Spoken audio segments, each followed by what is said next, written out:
Hello and welcome to the Injustice Pro Series online tournament for the North American West region, presented by PS4. I am EGP Wonderchef, here with the great Dustin Kane, aka Hitbox Godspeed.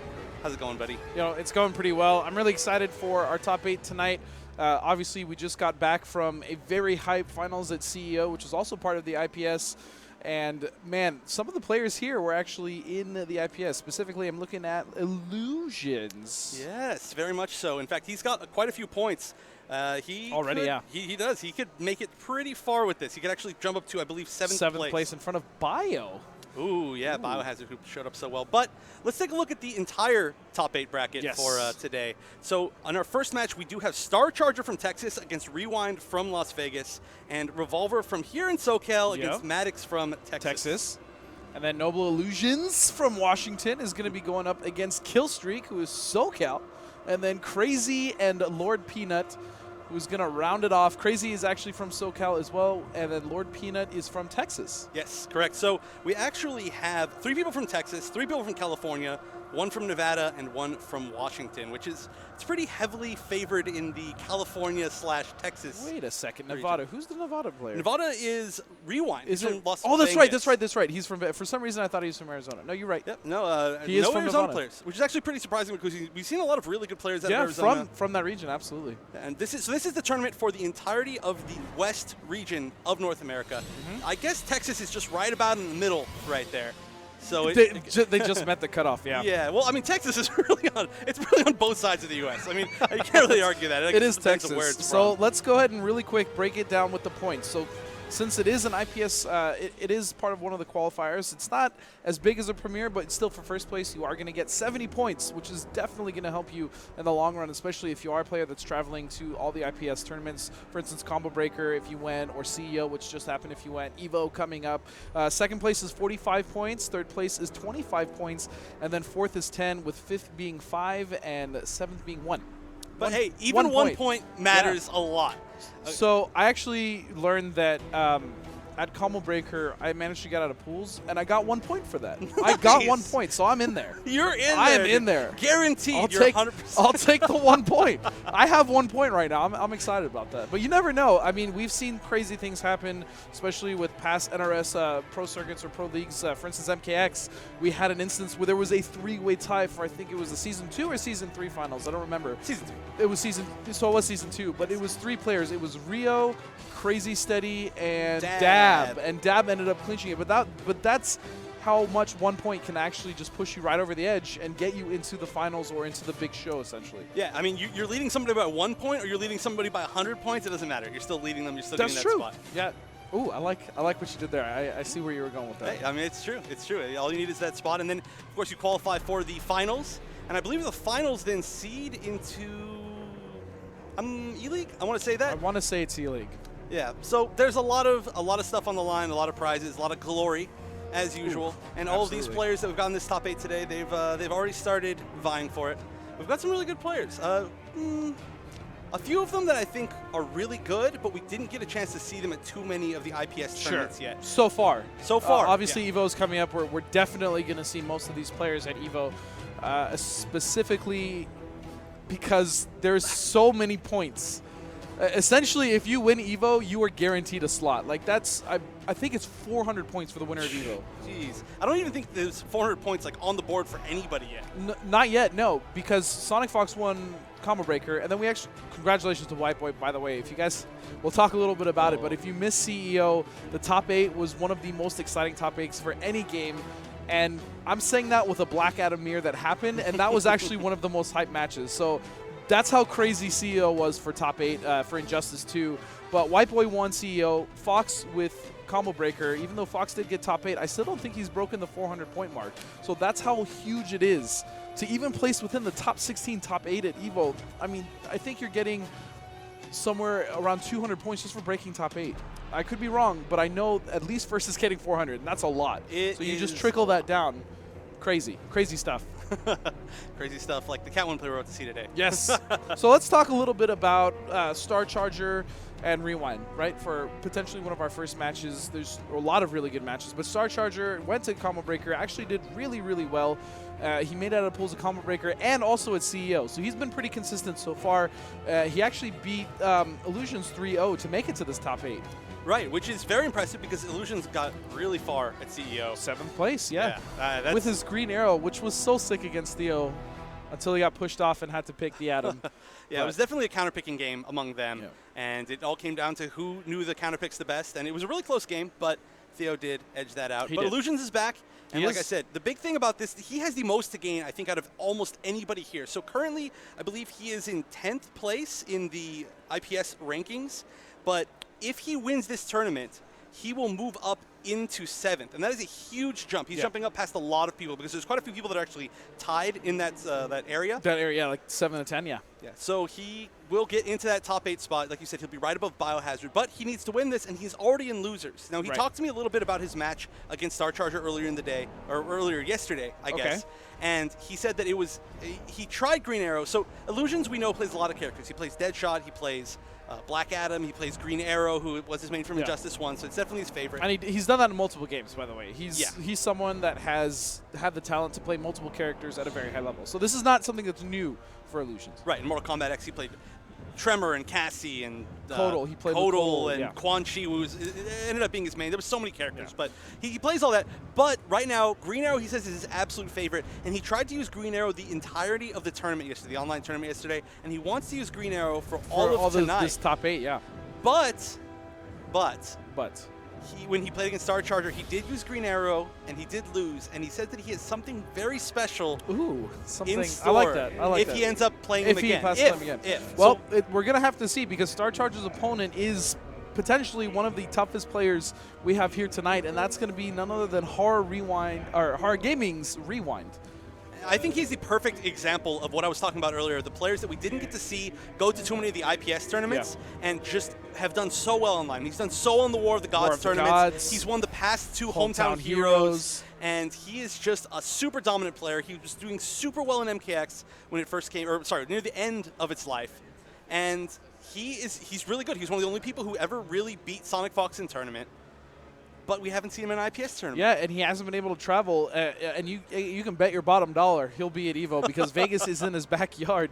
I will say, though, he double eliminated Crazy. He's known for Atrocitus. Yes. He's known for his Atrocitus. Character is very strong. No one's arguing that. However, he used Bladum. Correct.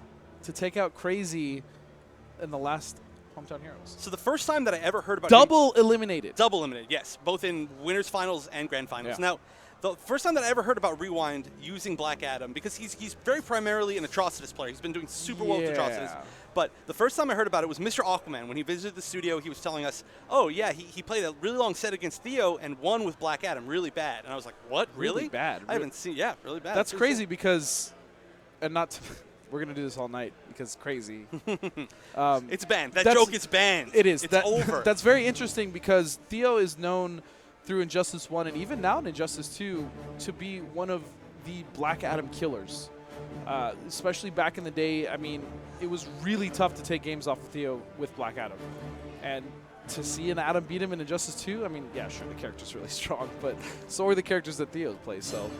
That's true, but we, of course, did see him lose to an Adam just so barely, a.k.a. Slayer. At CEO. Oh, man. Yeah, but that guy. So back to this whole Adam counterpick thing. Sure. Now, I did hear from Rewind himself that he really likes to use Adam specifically against Catwoman. Which is a really interesting choice. Now, Catwoman is really known for going underneath, like low profiling like a lot everything. of Black Adam's mids. Yeah. Like, literally every single normal he has. That's really interesting. I wonder what it is specifically about that matchup that he feels so comfortable to use Adam, which generally is viewed as a character that actually not loses but has issues dealing with Catwoman's shenanigans. Right. It's not generally seen as a counter pick, but I don't know.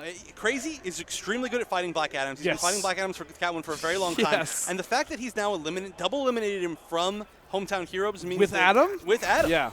That means that he definitely knows some stuff. But it looks like we're starting. All right, here we go, ladies and gentlemen. The very first match of the night. It is going to be Rewind versus Star Charger. And like you said, we're going to see some Black Adam.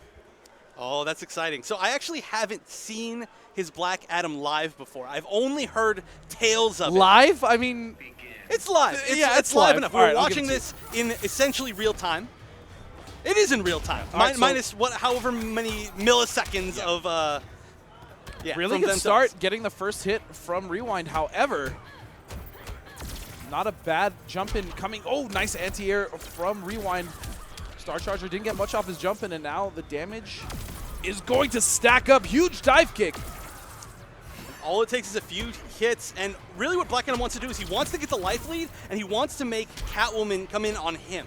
Yeah, and as we've seen, one of Catwoman's best tools is actually her jump 2, and it has not worked. The last 3 times he's tried it, he's eaten a down 2 from Adam, which is a good anti-air. It's a little stubby, but it does the job. Yeah, he's definitely going to need to space that a little bit better, and that should be the kill. So strong start by Rewind. Yeah. Very commanding life lead, and that's only going to get more devastating the more hits Rewind lands, because Black Adam, known as the highest damaging character in the game. Good patience. Again, that jump 2. Yeah, Star Charger just hasn't been spacing them right. It's not working. The jump 2 is literally not working for him. He's just a little bit too close. If he wants to use that jump 2, yeah, it's wow. definitely dead. There are a bunch of different ways he could have killed there. Dominating. I don't even know if that was really Rewind playing out of his mind or Star Charger kind of hanging himself. Maybe a little bit of both, to be honest. A lot of it, like you said, he got anti-aired so many times, and Adam's anti-air damage, like the rest of his damage, is really good. And if he has trait, it's like normal damage. You're eating over 400. Well, yeah, probably for a meter in trade. With trait, yeah. It's quite a bit, but it's pretty devastating. One way or another, you don't want to jump on him. He's got like a 6-frame down 2. It's really fast. It's like I said, it's stubby, but the hitbox is actually pretty good. Yeah, it is surprisingly. Yeah, and he has to really jump from a further range, because that jump 2, you really need to take advantage of the fact that it actually doesn't have a lot of range. And he was jumping right in the pocket for Rewind. So Star Charger a little bit maybe too tenacious trying to get in. Spacing needs to be a little more solid, but we'll see how he adjusts in the set. I would also like to see him use more raw back 3s. Well, that's the move really that we were talking about that ducks every single normal except for sweep that Black Adam has. Now, when I say every normal, I mean his stand jabs, his crouch jabs, his standing 2, his back 1, his overheads, even his lightning hands, everything is ducked by how low that back 3 goes when you're charging it. Okay, taking a risk, hitting a raw dive kick, waking up, nice, walks back to bait and gets himself out of the corner. Again, just a little bit misspaced. Star Charger needs to jump from a little bit further away. And getting Star Charger, I've seen him fight Adam at both IPS tournaments, Combo Breaker and CEO, and he was not getting hit with this many just raw dive kicks. In fact, I will say that was the one thing that impressed me the most, is the fact that he checked every single one. And we're not seeing that. That's going to be conversion. Burns a bar, gets hit anyways. Horrible situation for Star. That was a nice pickup, but the fact that he actually punished that meter burn roll meant that the scaling kept going in the combo. The combo wasn't what was bad. It was the fact that he lost 2 bars for nothing. Right, correct. And now it's almost Again, impossible. The jumps. And another dive kick. He is just way too jump happy right now. I mean, Catwoman players, they're used to being able to jump pretty freely because so many people respect the jump too, but he's just not jumping from the right range. And at the very least, if he's going to keep jumping from that range, he needs to, I don't know, there's really nothing he can do. He needs to either jump from further range or just play a ground game. Yeah. He's getting hit by so many dive kicks. This is something that is not really normal from Star Charger. Like I said, I've seen him actually play real live, not this live. I've seen him play from behind his chair watching actual matches, and he's not getting tagged by that many overheads from that distance on the screen. The dive kick is just not a factor that usually punishes him so much. I would love to see him from a range where he thinks that we're going to see a dive kick to do a jump back to. Yeah. Because jump back to is extremely good with great bait. We're starting to see some overhead pressure. The cartwheel right there was actually plus on block. Oh, look at him holding it! The perfect amount of time. Waking up with Palpatine hands. And this is actually the first time that we've seen Star Charger take the lead at the very beginning of the game. Yeah, no, this is good. This is a much more reserved and patient Star Charger, and this is what I'm used to seeing him play as. And doesn't go for the back three to keep him in the corner. Smart. Black Adam is notoriously known for having the weakest wake-up options in the game. Yeah, and he really needs to take advantage of that. Oh, flips out, but gets picked back up. That's so much damage. Oh, and no punish. Misses on the cat dash, and that's going to be the life bar. That one mistake actually cost him. He could have got a lot of damage there on rewind, or at least forced an early clash. Yeah, we talk about how high Black Adam's damage is, but Catwoman's damage is also ridiculous, especially in the corner. Very nice. Waking up with EX trait is so strong for Catwoman. Not only does it do a lot of damage, but if it is blocked, it is plus. Again, this is kind of back. There we go. Blocking finally one of the dive kicks. And then immediately getting hit by another one as I say that. Did you see the hitbox on that down too? Wow, that was a really smart read. He did a short dive kick to bait Star Charger into doing something and then anti-aired it. Oh, missed input and no punish from Star. That's huge. Oh, if he'd done back three, that would have been so much damage. It might have killed. And that's going to do it. Wow, so many drops. And what a clean sweep. Rewind 3-0 against Charger. Yeah, I feel like Star Charger definitely started catching on near the end, but it was just far too late. And the fact that he had just a few huge combo drops, either of those, if they'd connected, he would have definitely taken that game. And then maybe he could have got some momentum back, but it looks like Rewind's been moving on to winter finals. Yeah, I mean, it wasn't even so much that, I mean, that was a factor that he dropped some combos, but he also dropped some crucial punishes. Yeah. For instance, Rewind did Black Magic on block, which is like minus a bajillion. And Star Charger not only whiffed a punish, but then burned 2 bars to do a cancel into forward 3, and he actually whiffed that as well, which was like double oops. Oh, yeah. So triple oops, because then he didn't have the meter to yeah, push because block. then he didn't have meter to push block, and then he got dominated. Didn't have anything right there. So that just really sucks for Star, but he is still in, so there is a very good chance that he comes back, he's able to adapt, kind of think about what he did wrong, and, you know, give it back to Rewind, or he may drown in the rest of this top 8, which is full of killers. Right. But that does mean that we're a little bit closer to potentially having him get his rematch with Illusions, where we get to see the secret character. The secret tech. Yeah, secret. Man, Illusions, he is known for also kind of playing off-the-cuff characters, right? So Definitely. I'm very curious as to who maybe he would pick, maybe someone we haven't seen. If he picks Captain Cold, I'll lose my mind. Did you see that down too? Yeah, that was one of the most beautiful baits, and we're also probably going to see one of the biggest drops here. Right there. Oh, no punish, and then the low connects, and then he cancels into the meter burn. And then it whiffs! Instead of the back 3. Oh, back sucks. 3 would have been the extra damage because it was meter burned, and actually then it would have got the stage No, transition. it would have killed him, yeah. Almost undoubtedly, that would have been more than enough. I think what he was trying to do is because he did the lows, yeah. he was trying to cancel the third low into an overhead because she doesn't have an overhead after that.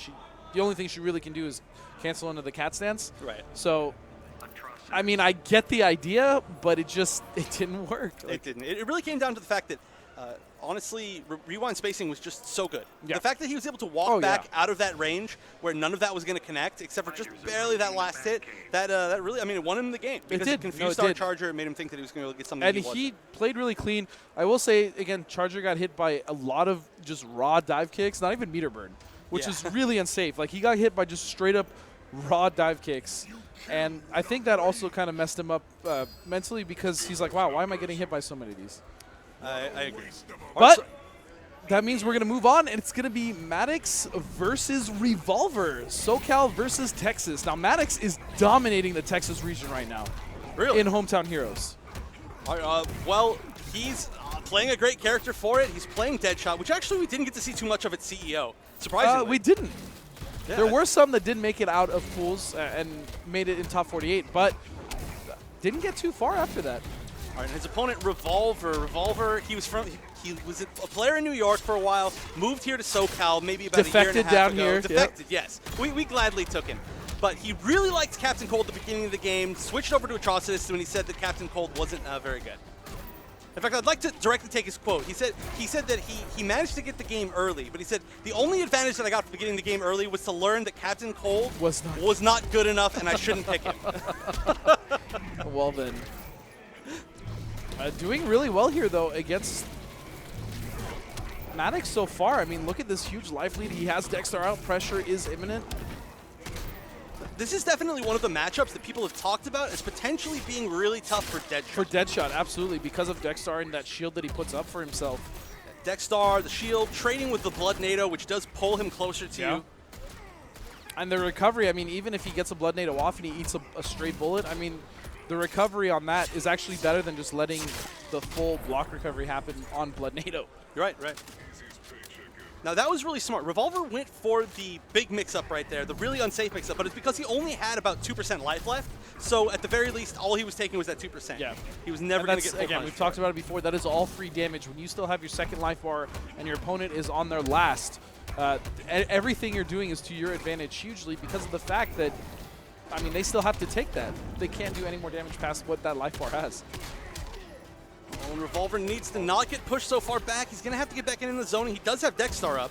Yep, those staggered string back one. And now Mattix all of a sudden has brought this back into the realm of possibility for himself with a huge deficit at the start.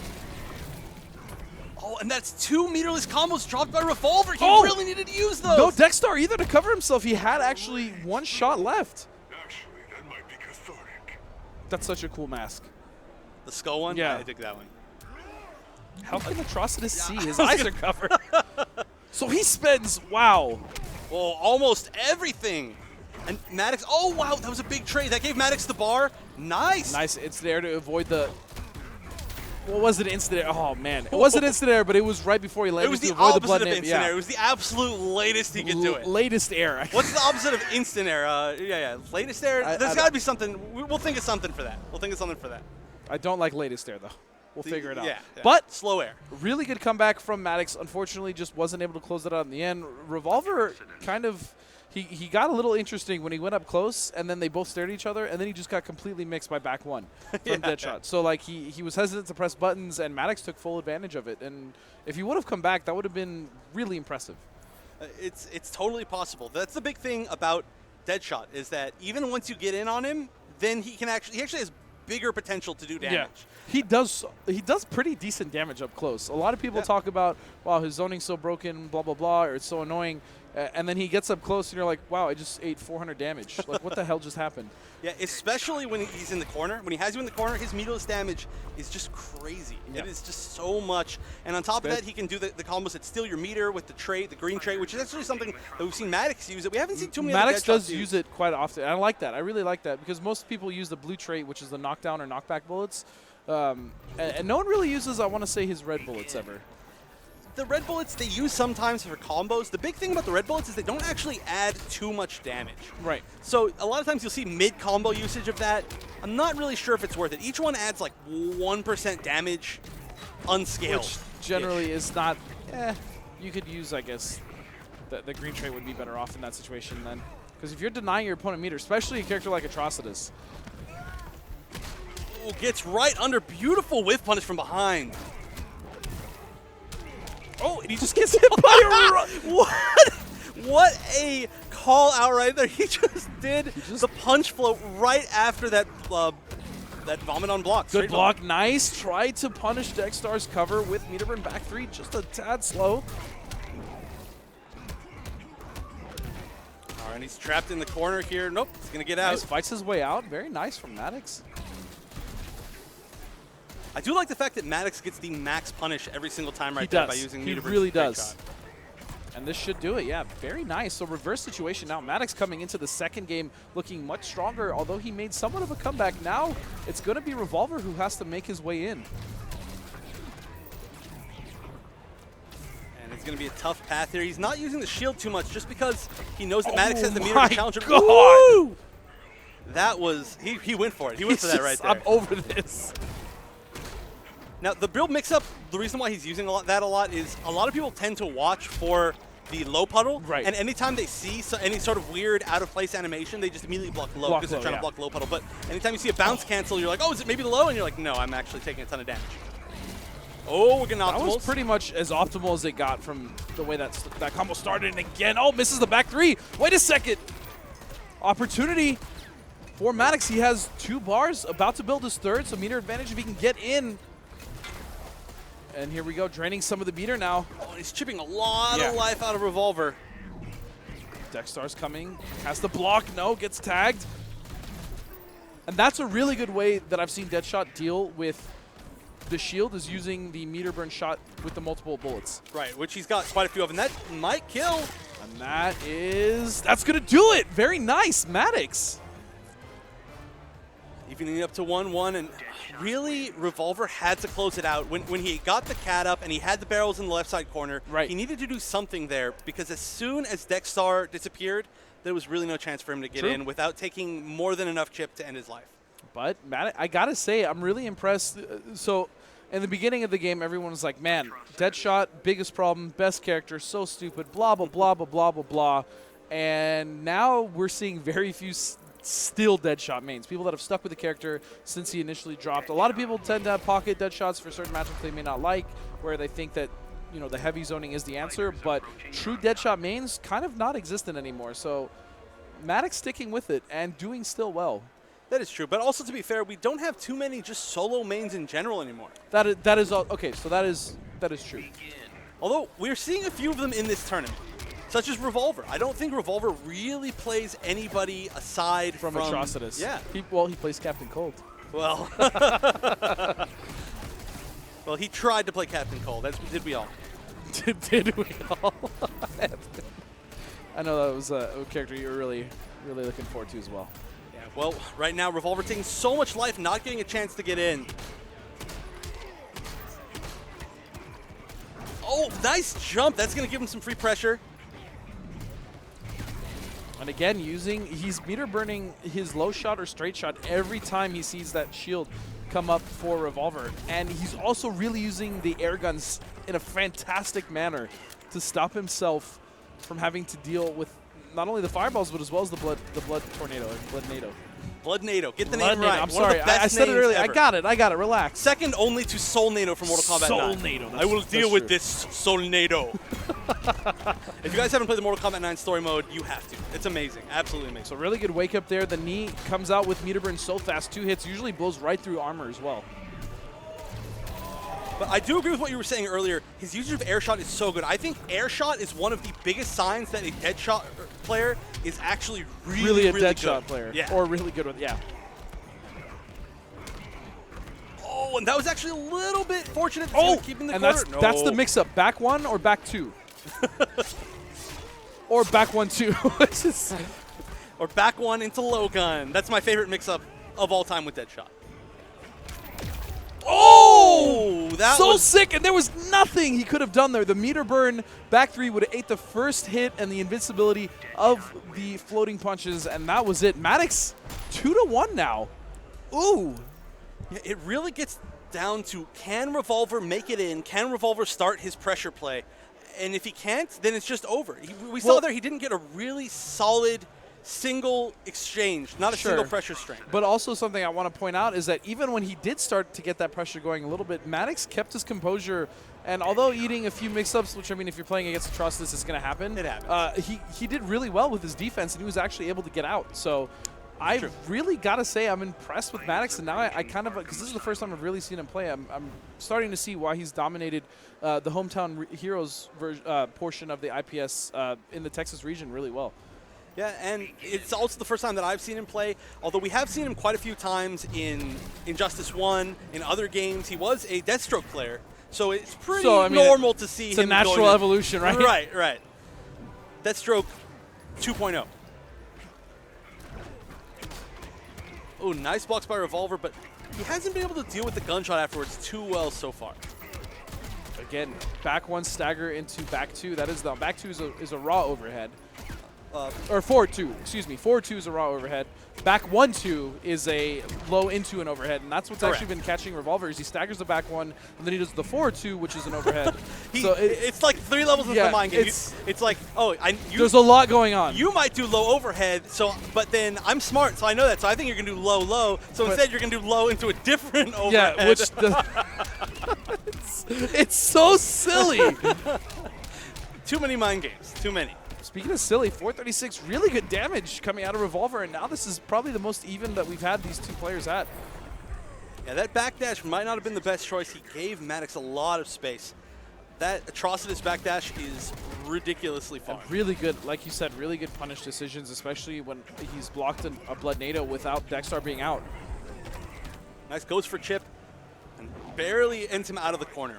Actually, back in the online beta, that used to leave him in the corner if he killed with it. Yeah. So that was a I really remember that. nice It was really upsetting because he was the only character I played in the beta. Oh, and he's got the full charge. Is he going to blow up? Oh, he is! does. That's so sick. We rarely get to see that from Atrocitus players because if you get hit, it's gone. All right, so let me explain how that works because we almost never see that. So he has his blood aura that he puts on himself. It slowly drains the opponent's life. Now, at the very end of it, if you don't get hit, it gives you life back. But instead, once you've drained enough life, you can you start glowing, ability, and you can spend 1 bar, and it does that explosion. The explosion you can use in the air, you can use on the ground. It launches, and it's +5 on block, so it's very advantageous. It's cool. It's just we really don't get to see it all that often. Right, it takes a lot of skill to set up a situation where you force him into block stun long enough that he gets that full aura.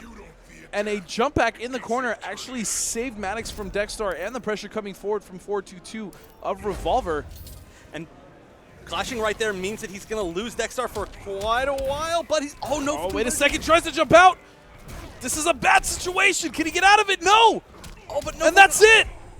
Wow, Revolver. What a comeback. Yeah, that was really scary. There were a few situations right there where he could have got a little bit more or where maybe Mattix could have just willed it out, but it was just enough. And honestly, a lot of that was damage from the damage over times from vomit. From the vomit, yeah, from the vomit, yeah. Yeah, it's blood vomit. It's blood vomit. I know. I was just trying to think of something. But Mattix actually controlled the pace, really ended really well at the end when he did a jump back and forced the clash from Revolver. And then Revolver had to fight his way back in to potentially come back because if he got touched again, Mattix was going to send him full screen. He didn't have clash available, and that was going to be really rough. So very well played from Revolver there at the end. It was. He kept that pressure on super well. But one big thing that I would like to see from Mattix is apparently a Catwoman. Is this maybe this is a little bit? Oh no, it looks like somebody else may have picked the wrong. Managed to get into the Oh, okay, so I see what's happening. While we get the actual real player in here, let me talk about this.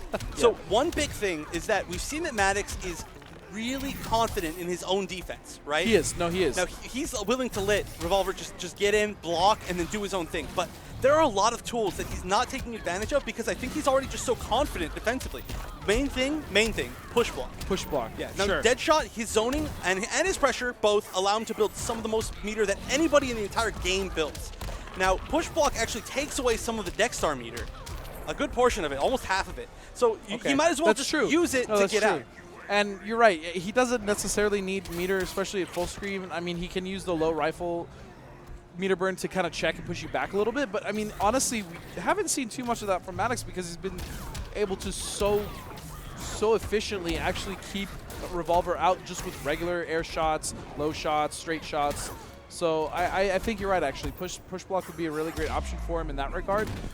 We also haven't seen too much meter burn roll, really from a lot of players. So one tactic that I saw, I forget who it was at CEO. I think it might have been Coach Steve, but don't quote me on it.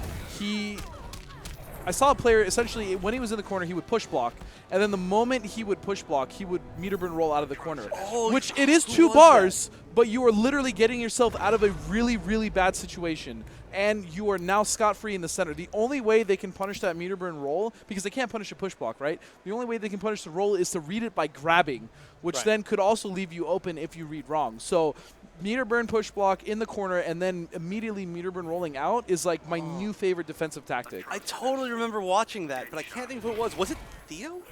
It may have been Theo. Aquaman? I don't remember if it was Steve because Steve made the most ridiculous comeback with Grodd. Picking up Grodd against, it was Tekken Masters Black Adam. Yeah. That was so cool. I don't know if it was in that match again. I don't remember. But I remember seeing a player use it at CEO, and I was like, holy crap, that's really freaking good. And can I just say, that was, I mean, there were so many good matches the entire weekend, but that was my favorite match of the entire weekend. Yeah. All right, but here we go. So this is the final match between these two players. It is 2-2. Revolver doing a very good job of adapting. Still Mattix, not a slouch. It's not like he got blown up. Just a few decisions in the past game caused them to lose a round, but man, looking very solid. Look at these combos. And so much meter drained right there. And if he can 350 damage too. Yeah, more than enough. Meterless right there, meterless. On Mattix, taking the lead back pretty quick, but how's he going to deal with this Dexstar? Nice! Doesn't get the meterless. It's not the worst for him, though, really. Eating just one Blood NATO into a Dexstar ball is not that bad. It's true. Now, it's because Revolver dropped that situation, which is not the first time that we've seen him do that. He's dropped a lot of the meterless conversions from full screen, which are really tough to do. Oh, punish, and there it is. Very nice from Mattix. Oh, now he's in the corner. That actually worked out really well for Revolver. Oh, except for he threw him back out of the corner. And, then And he just woke up right back into They're playing Leapfrog. They're playing Leapfrog. And that's going to do it. So Revolver now coming back. He was down in the beginning of this set, and now he's tied it all the way back up. Now Mattix, again, beautifully punished. Knowing that he needed to use that meter to close that out, which is very smart. And the big thing is the fact that he closed out means that he gets to build so much more meter through zoning. Yeah. But not if Revolver finds his way in, which Atrocitus does tend to do. I like the stagger attempt. Still good pressure. Tries to jump back. Wake up. Very nice. All right, I actually think this grab is somewhat advantageous now to Mattix as it reset to the mid-screen position. Oh, and that's going to be a nice punish. It is. What is going to be the big opportunity here to get Dexter out? That should be it. Now Revolver really needs to close this out here. Nice. He's getting, I really like these exchanges from Mattix. He's getting the maximum of what he can. And a clash. Oh, unfortunately, he is at a meter deficit. Oh, he's going to lose all of his life except for one. And now he's going to have to avoid Chip completely. He actually saves both bars. Wait a second. It's still possible. With those 2 bars, if he can just... Nope. Oh. I really tried. But there it is. Revolver coming back. Was down in the set. Very impressive stuff from him. Yeah, he was... Again, I think all of these matches really came down to who got their momentum going, either the zoning momentum or the rushdown momentum. Both of these characters, not the greatest if you do manage to shut down what they're trying to do. Sure. If you manage to get away from Atrocitus while he no longer has Dexstar, then it's tough for him to get in. He's almost like a subpar character. No, I mean he's not pretty bad. But he's very linear in what he wants to do, and without Dexstar at full screen, you can definitely tell that he struggles. Right. Like it's no secret. I was gonna say he's a subpar character almost without Dexstar. But with Dexstar, he might be the best character in the game, right? Sure. So you really need to balance whether you can keep him out while he's got Dexstar or not. And then of course, Deadshot. He's great up close, but he's not going to destroy you up close like he can with the zoning. Well, he can. Well, he that's can do what I'm whatever saying. he Like wants, he kind of can, right? Deadshot, he has really good pressure up close. He obviously has the tools to keep you out and annoy you. But it was just, honestly, Revolver's way to adapt that kind of kept him in the game there. Yeah, and again, I would have loved to see push blocks. To be honest, I think that would have been one of the biggest things. It could have easily saved Mattix so much life. I mean, look how much meter he ended up building, even in this exchange right here. He used a little bit of it, which actually hurt him a lot in the end. But if you just push block to begin with, when Revolver had him in the right side corner, could have avoided it all. Yeah, and again, the one thing I will really say in situations like that, Mattix did the absolute best he could to optimize any punish he could from full screen to get some damage onto Revolver. But in the end, it just wasn't enough. Yeah, but a very close set. Definitely, I don't know, 100 times closer than the first set that we saw Yeah, the first set we had between Star Charger and Rewind was it was rough. But this sets up Rewind versus Revolver, both of the renames who both play Atrocitus. Have you ever seen... That's the winner side. That's going to be coming up a little later. But yeah. That's what's going to be set up. It's going to be insane.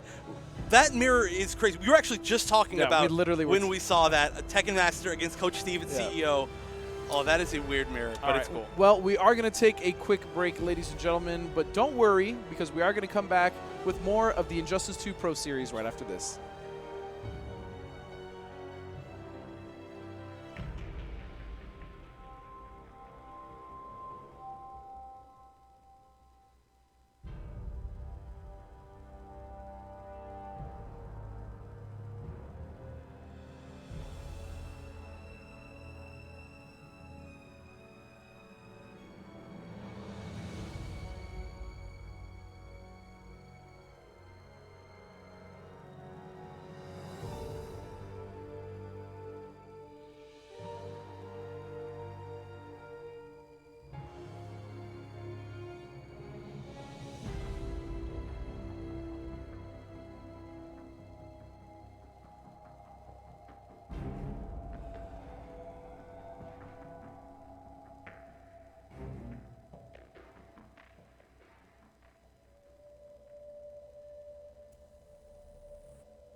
Welcome back, everyone, to the Injustice 2 Pro Series online tournament, North America West region, presented by PlayStation 4. I'm Rip.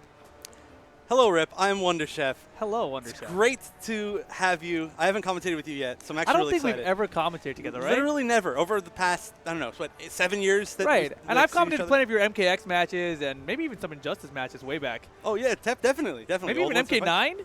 I don't know, maybe. That's It's been a that's minute. back, yeah. It's been a minute. But of course, here we are with this tournament online, NA West region. Let's go ahead and take a look at the bracket, see where we've got so far. We saw some of the winner side matches a second ago. We saw Rewind take it 3-0, dominating over Star Charger, which is kind of surprising to me. You know, I thought that Star Charger was going to have a little bit of luck there, but Rewind definitely prepared for that Catwoman match. Also double eliminating Crazy earlier, right? So he seems like he's definitely prepared for the Catwoman matchup. Yeah, Catwoman killer. And then, of course, we just saw Revolver going up against Mattix. Back and forth match, down to the wire. But Revolver takes it, and as you guys mentioned just a second ago, setting up a potential atrocitus mirror match in the winter final of the tournament. But as you can see down in the loser bracket, this is where we're headed right now. We've got Illusions coming off his top 8 performance at CEO, going up against Killstreak, who is a Superman player, right? Pocket Darkside. Right, correct. And then we've also got Crazy down there with an extra Y for some reason, because he's extra crazy this week. Crazy. Crazy! He's going to be his Catwoman, of course. You know, been placing out here at Wednesday Night Fights regularly. Seen him in a couple grand finals. And he's going to go up against Lord Peanut, who is a Dr. Fate player from Texas. Yep, Lord Peanut, he's been zoning like crazy. Now that I'm looking at this bracket, I think there are a lot of people in here who have beaten Sonic Fox in tournament before, which is actually really rare. Now, I know Rewind has, I know Killstreak has, and I think Peanut has. So that's 3 separate people. I'm pretty sure he did in MKX with Kotal Khan, but that's a lot more than you usually have in an 8-man bracket. Yeah, I was talking to a couple people at CEO about Sonic Fox and his dominant performance in NRS games, and a lot of people seem to think that he's just going to dominate Injustice 2.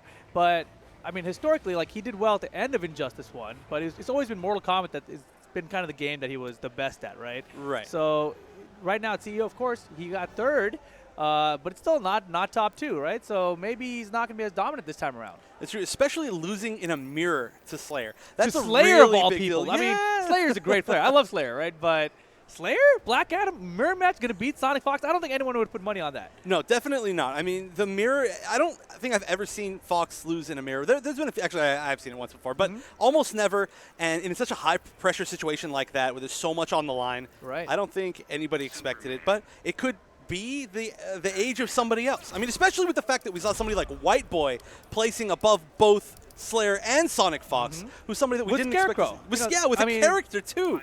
That was the character when I first saw him, I was like, man, he looks like he might be pretty good. Everyone told me, like, nah, he's pretty trash. I'm like, okay, let's see what happens, you know? And Slayer, of course, you know, he's a tournament veteran. He seems to excel at these major tournaments. I mean, of course, Injustice 1, Evolution, Slayer top 8. Surprise, surprise. And look at this. Here we go. Killstreak with Superman going up against Illusions, bringing out the bats. All right, now let me tell you a little bit about these players. Killstreak, he's a local SoCal player. He's one of the people who has beaten Sonic Fox in tournament. He beat him in the MKX Pro League in Season 2. He was a really good Sub-Zero player, but we didn't see him near the end of Mortal Kombat X or really the start of Injustice until just about now. And then his opponent is Illusions, who is one of the best players in all of Washington, all of the Pacific Northwest. He's been so good in so many games, including Injustice 1. And I'm surprised that we're seeing him start off with Batman. We very rarely see him play Batman. I was really expecting to see Green Arrow, right? I mean, we just saw his Green Arrow do a lot of work at CEO. He got the top 8 there. And as you mentioned, you know, he came straight home and got right into the tournament for this. Yeah, he said literally he got off of his flight and then immediately, boom, played last night. So first round with Illusions, Batman, though. Of course, there's trading those batarangs, causing so much block stun. Look out, blocked the back just barely. Ooh, nice air-to-air, though. And right now, corner control for Killstreak. He gets floated out, and the trade for the combo got him. That was one of the most beautiful conversions I've ever seen into a weird mix-up. I love it. Wow, weird scoop there, probably missed input. Oh, now he's going to have to get through that Superman zoning. Yeah, Killstreak has a good lead here in terms of meter. Oh, that would have been a good result. Gets the forward 2-3, of course. Yeah, not The even going to classic. need meter. The classic. The classic indeed. You know, I thought they might have changed it, but whatever. We'll keep it the same for every Injustice game. If Superman 423 wasn't in it, it wouldn't really be Injustice. I think you're right, actually. Yeah. I think you're right. They would have to change the title and everything. It would be rough. It would be Justice. Here comes the clash Don't bet on it. from Killstreak, of course. Meter was tied, so they're going to tie there. All right, now with this much of a life lead, Illusions can play a little bit lamer here. Batman zoning really, really good in this game. But, it looks like he's still going to decide to go in. Doesn't want to take any risks. Yeah, it was a good box jump to get out of there. I mean, Superman zoning is always going to do a crazy amount of damage. Yeah, these batarangs are so good, especially when Batman has meter to burn. And there's the trade, of course. Wow, Ooh. Sparkles in the air. First game to Illusions with the bat. Yeah, it's again, we've seen him play so many characters. Near the start of the game, he was playing Deadshot. Now, at the end of Injustice 1, he was the best Green Arrow, almost without a doubt. He was beating a lot of really good players just using Green Arrow alone. You fight all the top tiers, and that's when Green Arrow was considerably worse than this game. Right. So of course he's going to do great with Green Arrow in this game. So he's been using Green Arrow, Deadshot. We saw him choose Black Adam against Theo at CEO. Yep. Batman, though, is one of the few characters we haven't seen him play on stream, I don't believe. Maybe he has, but if so, I didn't see it. Right. I mean, but Batman, of course, still a very strong character in this game as well. That jumping 2 is going to be a problem for Superman to deal with, as pretty much any character to deal with, I should say. Right. Except for maybe Aquaman, right? But, well, let's see. Let's see what happens in Game 2. First hit for Illusions. And, man, he's doing a really good job of stopping Superman's puts all these projectiles with the batarangs. Yeah, he's got to really use that Batman mobility to get around the lasers. Otherwise, he's going to be taking way too much chip. And, man, all his mix-ups are paying off so far. And there's that jump 2. We just talked about it. Air-to-air is good. Full combo and huge lead now for Illusions. Man, that was a great conversion. Yeah, and that lead is so big that it's pretty much no longer safe to zone. I was going to say that, but of course he's just shooting lasers anyway. Illusion's getting hit by a few more of them than I would expect. I don't know what he's trying to challenge here. He's done like 6 straight sweeping lasers in a row. Just expect him to do another. And, you know, in situations like this with Superman, sometimes you just got to bet it. You got to bet it that the zoning is going to pay off eventually, even if you're way behind. Great counter.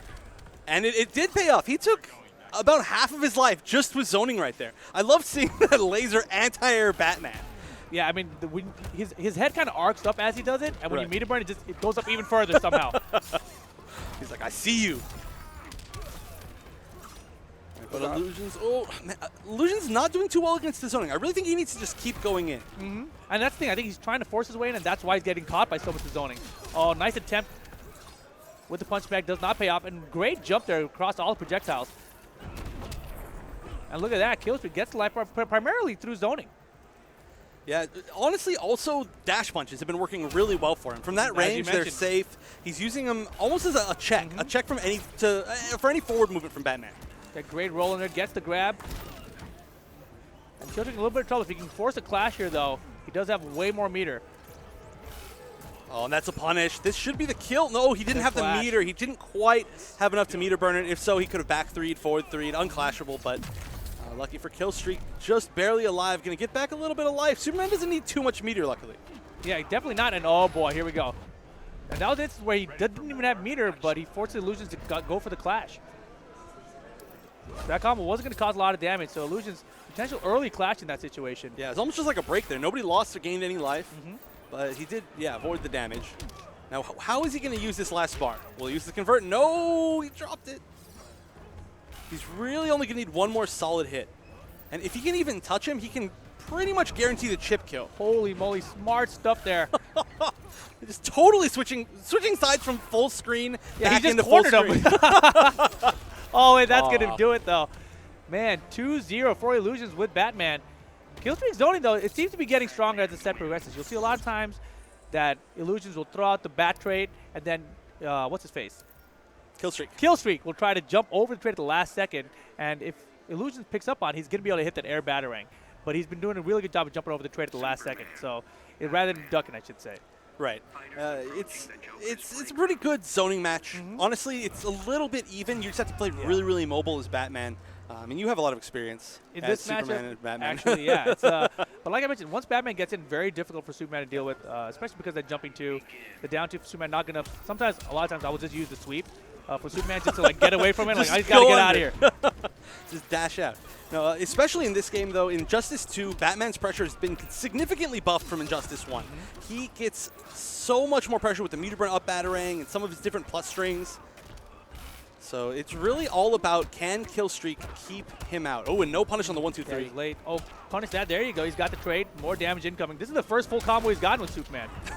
Oh, I shouldn't have said full. I jinxed him. I'm sorry. You jinxed it. It was still a good amount of damage, though. pretty big lead over Illusions. Now especially he can zone. He can kind of push that lead. I was just thinking he should probably go back to zoning, but right now he's just going in. He finally has the life lead, and he stops zoning. Very interesting. Oh, there it is, but that's going to be a punish. Yeah, really good meter burn rolls from Illusion so far. Oh, and the a reset. throwbait. That was sick. And that's enough to kill. So much meterless damage from Batman. Batman has some of the highest meterless damage in the entire game. He's Batman. He's Batman. He probably figured it out. Oh, great air escape. Oh, God. Oh, good bait.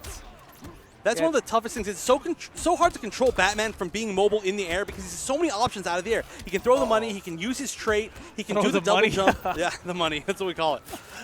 It's I don't know, man. It just looks like he's throwing money. He's Bruce Wayne. Yeah, he's got plenty of it change. to spend. Oh, man, but that looks like it's going to be it. Illusions with the 3-0 over Killstreak Superman. It was nice seeing you, Superman, but this is Injustice 2, boy. It's Injustice 2. Batman literally has kryptonite in his suit now. It's built in. It's part of the gear system. Yeah. You know, he needed some place to store it. Now they've given it to him. So what can Superman do? He's got to have a whole suit full of lead or something. I'm sure there's a bunch of comics where he tries to, right? I mean, tries to stop the kryptonite or Yeah, something. yeah. Oh gosh, I don't even know if there's an answer to stopping kryptonite. Not on Earth anyway. Yeah. Right. So I mean, good luck to Illusions right with his Batman. I mean, I don't think we're going to see the Batman the whole way. Do you? I do not think we're going to see Batman the whole way. I don't think I've ever seen a tournament from Illusions where he's picked the same character the entire way. But we could. It depends on the matchups that he ends up running into. So do you think maybe he picked Batman because he feels it's a good matchup against Superman? Yeah, I think there's no reason that he would, unless it's Green Arrow, I think he would try Green Arrow in some bad matchups, but I don't think he's connected to any other character enough that he wouldn't choose them unless he thinks that it's a good matchup. And, hey, he showed that it worked for him. Yeah, and here we see the replay. He had a throw check before that, so of course Illusion scared to throw check. This was the end of the set. Just gets in right in there. Wake up attack's going to whiff, and boom, dunzo. Dunzo for good. But, hey, good stuff to Killstreak. He's going to get some points. He's going to get a point. He's got a point. He gets 1 point yes, for 7th he gets place, his right? point. He gets his singular points. Yeah, I was going to say in loser bracket, in the first round of losers in the top at least, you want to get that first win because then you get 5 points compared to 1. And I feel like that's significant, right? Yeah. It's 5 times more. 500% increase. That's substantial. It's just math. It just makes sense. It just does. makes sense. I mean, and I think 5 points, obviously, a grip, and then if you can get to that 4th place, you get 10 points. So it's increasing rapidly the rest of the way up. So really important to get that victory in there. So the next match that we are setting up for, though, we're going to have Crazy going up against Lord Peanut. Yes, now Crazy we're all very familiar with here because he is a SoCal local, and he's been playing exclusively Catwoman in this game, doing really well at all the Wednesday night fights. I don't think he's won one yet, but no, I don't think so. He lost to Zakrop down to the wire that Yeah. first one, so it was like, oh, that was his chance, right? yeah, and then he lost down to the wire to Han Rashid.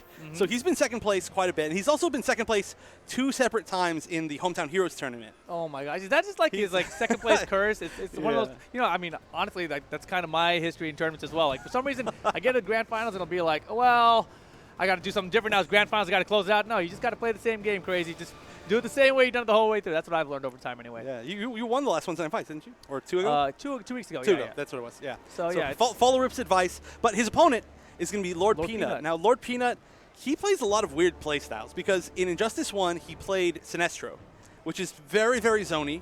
In MKX, he played Kotal Khan, which is the exact opposite of that. Kotal Khan from Sinestro? Yeah, Really? I don't get it.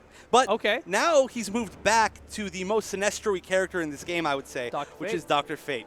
And the zoning style, as you mentioned, from Sinestro, I mean, Kotal Khan was not really a zoner at all. No, not at all. So that's very, very interesting. How did Kotal Khan do compared to Sinestro? Really well. Maybe better. I actually Really? don't 100% know, but I'm going to say maybe better. Cool. But, I mean, I don't know. I guess he still likes the more zony play style, which is a play style that we didn't get to see too much in Mortal Kombat X. But of we're course definitely not. seeing it a lot here. Definitely. Definitely. I mean, it's cool, too, because, Injustice type of game was always a zoning style of game. Right. When you go back to Injustice 1, and now in Injustice 2, he brings back his zoning character. So maybe, if an MK11 comes out, he's going to go back to, like, a rushed out in your face, block stun heavy character. He plays the meta. That's what he does. He just goes with the flow, rolls with it. Which character do you think in this game is most like Kotal Khan from MKX? Ooh, there was somebody I was thinking of. Oh, I don't know. Maybe Wonder Woman? Wonder Woman? Maybe. Whoa. Okay. Man, know. that That's is a thought. way out there. Okay. She advances slowly. She hits hard. She's got some good plus on block stuff, and Yeah. she just kind of just just slowly tanks her way to you. I was thinking Batman, but just because the block's done. But then I was thinking Atrocitus because he's big and slow approaching, but then not really. Too much zoning from a full screen. Batman also can zone really well if he gets the chance. Plus, I mean, he's so air mobile, it's very different. Man, I wonder if he's like a cross. Batman's a cross. His Kotal Khan cross, Sinestro is not quite. Maybe that would be his perfect character. I hated playing Sinestro in Injustice 1. Against Sinestro, right. I mean, it was super annoying. Oh, yeah. I'm so happy he's not back in the game. Yeah, and his stupid trait, man. Pew. You're like, oh, I'm getting it now. No, you don't. You don't. Oh, that's another thing that makes him more like Atrocitus, too. Yeah, Dexter, actually it does. It does. Which Batman also sort of has, pseudo. Oh, yeah, with his trait. Man. That's okay. Yeah, okay. We picked the right So characters. we've decided that Peanut needs the main Batman, I think. I think we did. I think we just did. Yeah, Illusions may have picked him first, but right. Peanut, maybe Batman's your character. Might be time. Might be time to make that switch. And Crazy, of course. I mean, how much Dr. Fate experience does he have? I feel like we don't really have any Dr. Fates out here in Southern California. Yeah, no, we have one. I'm going to say we have one, which is SoCal Iron God. Iron God. Iron God, yes. Go on. And he's a really good player, but him and Crazy, I don't think have their paths have not crossed. There we go. I'm getting there. Yeah. I'm getting there. No, they haven't really played in tournament too much, and they haven't really played casuals too much, I don't think. Okay. So I don't think Crazy has very much experience. I actually played Dr. Fate against Crazy in casuals, I'm going to say last week, like a little bit over a week ago, and he said that it was his first time ever playing against Fate. Whoa. Man, maybe you should have held that information to yourself, because right now Peanut's like, oh, really? Yeah, he was going over, switching to Batman. He's like, maybe I'll listen to them. I'm definitely sticking to Fate now. Yeah, or you just baited him one way or another. You know, You've given Crazy all the Dr. Fate experience last night online, and he's good to go. He's good to go. Well, Crazy, we did play that matchup a decent amount, and I mean I'm a terrible Dr. Fate, but I was playing a bunch of different characters against him, and Crazy seems to be able to play a lot of the normal Catwoman play style against Dr. Fate, because Catwoman, she's basically the anti-zoner of the game. She jumps he's a heavy zoner. Yeah, he's the heavy zoner. Really, you get in on him, he's really scared. He's got some pushback with the glyph and stuff, but he really wants to keep you out. And another big thing is Catwoman's got two big things, right? Jump Whip, which is really good against him because it's good against everybody. Sure. It stops his zoning. And then the back three, which no profiles a lot of stuff. Wow, that sounds very specific to Dr. Fate there. You know, the Jump Whip and the back three? No, that's what I'm saying. That's her normal stuff, and it works really well against Fate. Sure. Fate, he's got a main footsie tool. It's a lot like Superman's forward two, but he doesn't get too much off of it. He gets to like push you back, and he checks you and pushes you back. It completely goes over back three, like almost every other normal. Whoa. Damn, man. Back three is something else, huh? Back three is something else. Of course, we are setting up for the match still. We've got these players coming in there. Lord Peanut from Texas, Crazy from Southern California. And, you know, I'm looking over your notes. You made some amazing commentary notes here. And it looks like Crazy lost to Revolver 3-0, Catwoman versus Atrocitus.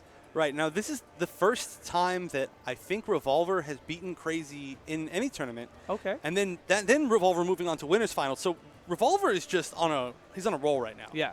And he played really solid against Mattix. Even though he was having a tough time, he adapted really well. I think he could do really well against Rewind. But Crazy, losing to somebody that he hasn't lost to before in this tournament, it might be a little bit of a, I don't know. Well, it could go either way. Either you could be kind of bummed about it, or you could say, whoa, I need to wake up. I need to not get tilted from this. And, the other thing, though, is, like I said, Crazy said that he's like, you know, Revolver has always been really great. I feel like at any point that me and Revolver played, he could have easily beaten me. But it just happened to be this time, that it was just the time. So I guess he's probably not too tilted. It doesn't seem like he's too tilted. You know, historically, I feel like Crazy, you know, he's a tournament veteran. He doesn't take loss to that. And the big thing you have to remember, too, is that this top 8 is a separate day, right? The rest of the tournaments took place yesterday. Now we're into the top 8 a separate day later. So Crazy's had a whole day to get over that loss and focus on his next opponent. So he's good to go. I would bet money that he's good to go. And even better, I mean, did the players know yesterday who they were going up against today? They did. As soon as it was over, they could look at the Smash GG bracket. Okay. And they could look at their matchup, practice for it. I don't know how much literally any of these players practiced. Of course. We have no idea. They're at home. Yeah. Well, I mean, I could talk to a few of them, but nobody was willing to give that information out.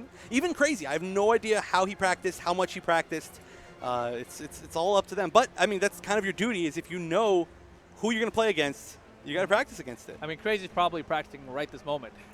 He's like, yeah, I'll be in the lobby in just a second. I just, I need to just try one more thing. Something wrong with my internet. Hold on. I'll be right there.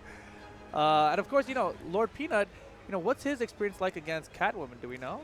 Well, he is from Texas, and Right. Star Charger, who we just saw earlier yes. on the stream, is also from Texas. We saw get demolished. Oh yeah. Well, he's honestly a great player, though. Star Charger. Of course. He's You one don't of the make most, top 8 otherwise. Yeah, yeah. Just something's up with him. Hopefully, it's gone now because he was doing some very risky stuff. But on Right. top of Star Charger from Texas, there's also Handy Savage, who is another great Catwoman player. So there's plenty of Catwomans in Texas. More than enough. Yeah, and we were talking about how Star Charger may not be a great player, but he's a top 8, of course. He beat Illusions 3-0 to make it to the top 8. Right. And Illusions we just saw, of course, with his dominant performance a second ago over Killstreak. Right. So obviously, everyone in this top 8 great players. I didn't want to take anything away Yeah. from No. anyone when I said that. But we're still setting up for the lobby. Get him eventually. One day or another. Crazy sleep. Oh, we're going to Okay. move on. We're going to move on ahead to the bracket and the loser bracket.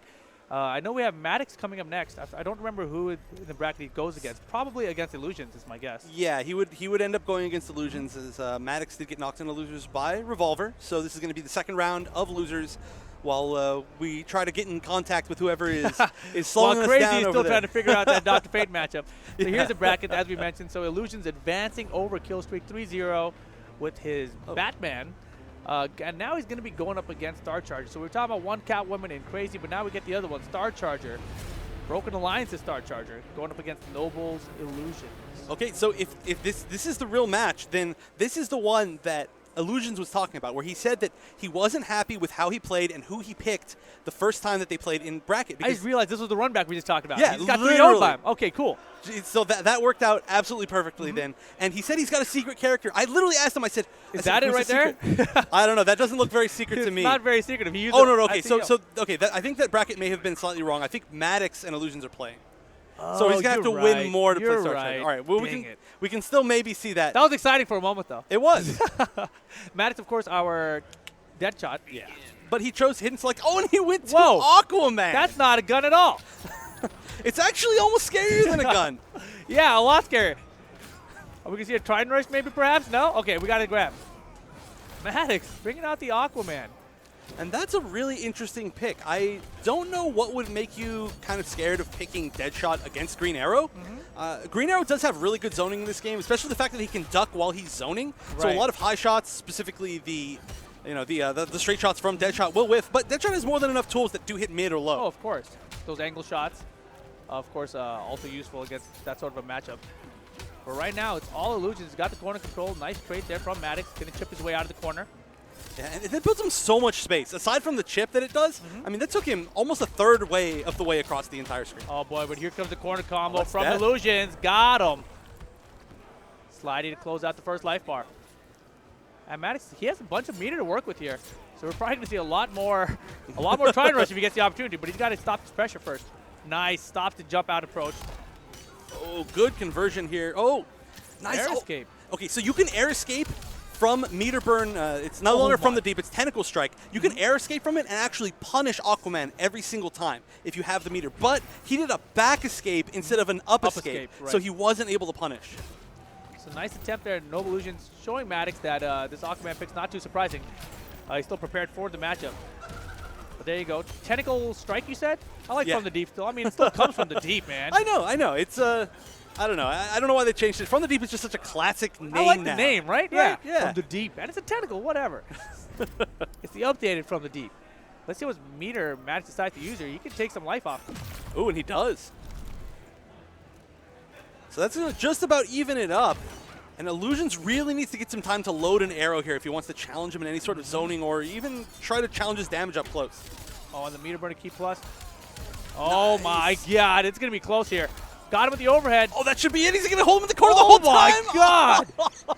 That is so much damage. Oh, he was just chilling there, just getting juggled by that trident for so long. That thing's like a little vortex, man. It just pulls you in. It's just like. I thought he was going to drop out at some point. Like, no, he's got it. He's got it. I think the entire inside of the trident is magnets. I think that's the only way we can figure that one out, right? And look at this. Now he's got Illusions. Switching characters. Man, I dropped my microphone with that Trident Rush that just performed.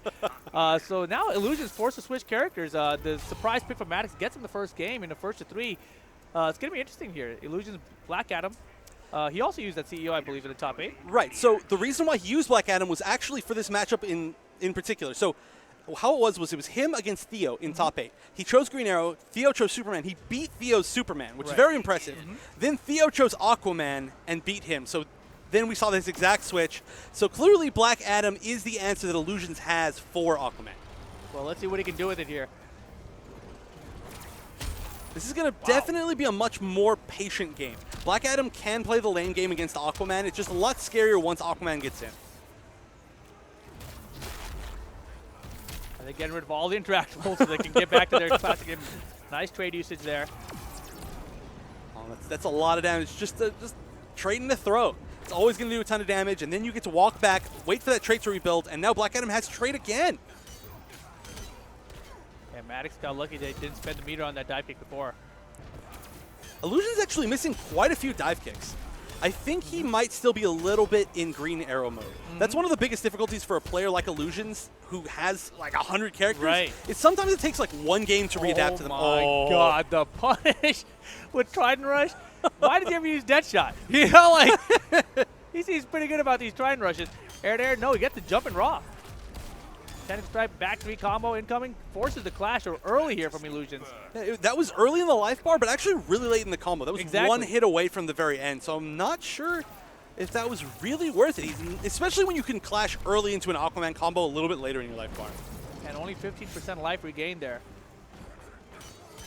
Nice whiff punish, but the fact that the forward 1-2 string made him aerial made that a weird punish. And again, great trait usage from Mattix. And man, this Black Adam pick has not worked out. But the thing about Black Adam is he does so much damage, he can just easily come back with just like 2 combos. It's true. All he needs to do, he doesn't even have trait right now. If he can just get one hit in, it'll be enough for him to build back trait. Oh, but he's not going to get the chance. He's not going to get it. Oh, what? Oh, he doesn't want to clash. Oh, you know what? But he already used the clash. You know what he did right there? He Air was escape waiting bait? for him to air escape, Yeah. and he didn't. He was just accepting his death. He was like, you know what? You got me. Oh, and a nice, very nice right there. But the chance of Illusion making this back is pretty low. Maybe not too low. Yeah, I mean, Mattix does have that clash available too, and there's a little poke.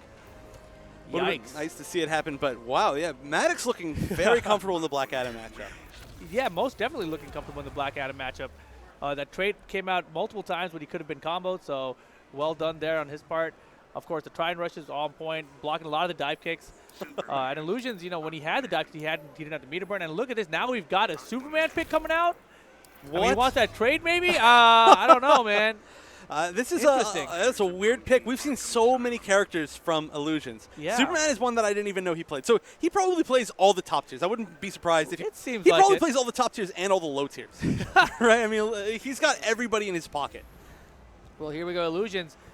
Tournament life online. This is loser bracket action. And Mattix up 2-0 in this first to 3. And he's going to Superman to try to stay alive here. This is a really strong showing. Now, let me remind you that Illusions made top 8 at CEO this weekend. That's a lot. That is tough. That was one of the toughest tournaments, not the toughest tournament that we've had in this game. And Mattix is really shutting him down.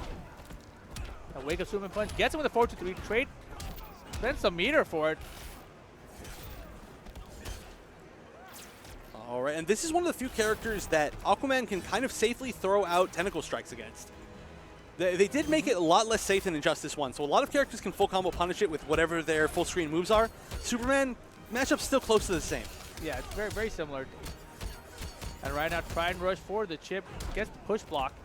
So got him off of some meter at least, but wow, gets the jump in. And the trade, man, his trade usage has been fantastic. It is easily the best trait usage of any Aquaman that I've ever seen. He traits the like frame that he gets hit.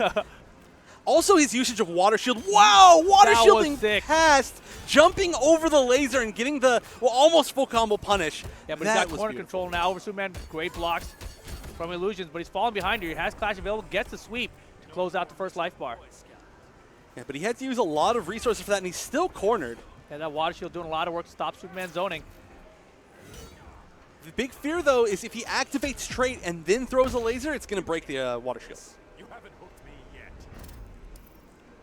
Here we go. Illusion's going to get back some health here. Uses it all. That's kind of risky. Superman doesn't get the highest damage unless he has a meter to convert. Well, he's going to get it for taking damage anyway. Yeah, I do not want to get into a zoning battle with Aquaman. With Superman, very difficult to zone with. Ooh, unless you do point-blank lasers. That was like a footsie laser. Yeah, from close it's actually better. Huh. Yeah, that was a very interesting choice there. And Illusions has the life lead. Mattix has Clash available and full meter. He's trying to chase him. He's trying to chase him across the Oh, screen. big punish. No meter. You know, if he had done maybe. Oh, man, that was rough. But he's got a good lead here. And if he can stick with his zoning, there won't be a Clash available for Mattix. Oh, and Mattix has jumped into too many lasers. If he gets touched by maybe 2 more lasers, Oh, it's boy. chip death. Yeah, he tried the back one, catch him low, but right now the block's coming out from Illusions. Going to try to chip him up here. He's got more meter to work with. Oh, boy. Oh, the chip's coming. Yo. Yeah, that was all he had to do. There wasn't much. Actually, he could have water shielded again. shielded, yeah. Trait wasn't activated.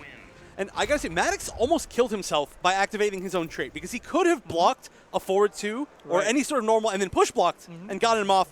But when you activate the trait, you take full damage. So Right. trait was the worst possible thing he could do. It would have killed him in situations that normally he wouldn't have lost man, it. this is getting What? crazy. Now we've got a What Superman is mirror this? match from Mattix. So Mattix, first he goes blind pick. We think he's going dead shot. Brings out the Aquaman, goes up 2-0. And then we see Illusions brings out his Superman after his Green Arrow and Black Adam don't work out. And now we're going to see. Oh, no, okay. Okay. Oh. Okay. But he could go back to Deadshot. It is his main. I don't know what he wants to do. Looks like will it's sticking with see. Aquaman. I mean, yeah, he's got some time here. His Aquaman didn't do terribly. The match was going pretty well. It was in his favor for most of it, actually. I don't really know the moment that it turned to. Yeah, me neither. Just somehow, all of a sudden, he just lost the life lead. I guess, it happens with Superman, right? Yeah. Superman gets you in the corner once, gets one really large combo, or even just a few lasers, a few meter burn lasers, and it's bad times. Good down two there, but not much damage out of it. Yeah, you really have to duck that high laser. And he's duck it. And right now he's blocked it twice. It's doing so much chip. Yeah, when you block that straight laser, which is a high, it does like, I don't even know how much chip, but it's like over 10% chip. It's like getting hit by another projectile, maybe. Yeah, it's literally is like that. Like you're getting hit by a very small projectile. And on top of that, it leaves Superman very, very plus. It leaves him plus if you block at point blank. From full screen, he's crazy plus. And right now, Illusions, content to just zone. Great back escape. Oh, so fast. I've never seen a back escape that low to the ground. He landed like on the it's ground. like you tech rolled it or something. Yeah. Oh, wake up, Superman punch. We're in there, but oh man, just a little chip will do it. And there's a down two to catch the box jump. Smart stuff. It was smart stuff from both. He was ready for the jump, and the anti-air was great. But also, it was a really smart choice by Illusions. He knew that he could just get out for free, even if he lost that little bit of that life bar. And the fact that he's got the corner advantage right now is really big. Yeah, that was smart stuff on his behalf. Even if he knew he was going to die for the box jump, he's at least out of the corner for the next life bar. Punish, yes. Oh man, that's rough. He actually could have killed him right there. He was in trait. All he needed to do was cancel it into something that did a little bit more damage than meter burn breath. But instead, jump back air laser, gonna get the life bar for him, and here we go. Set point still for Mattix here. Watch he'll get off. He got the meter. Crate available for both players now, and the life lead is about close. I was gonna say it was in Mattix's favor.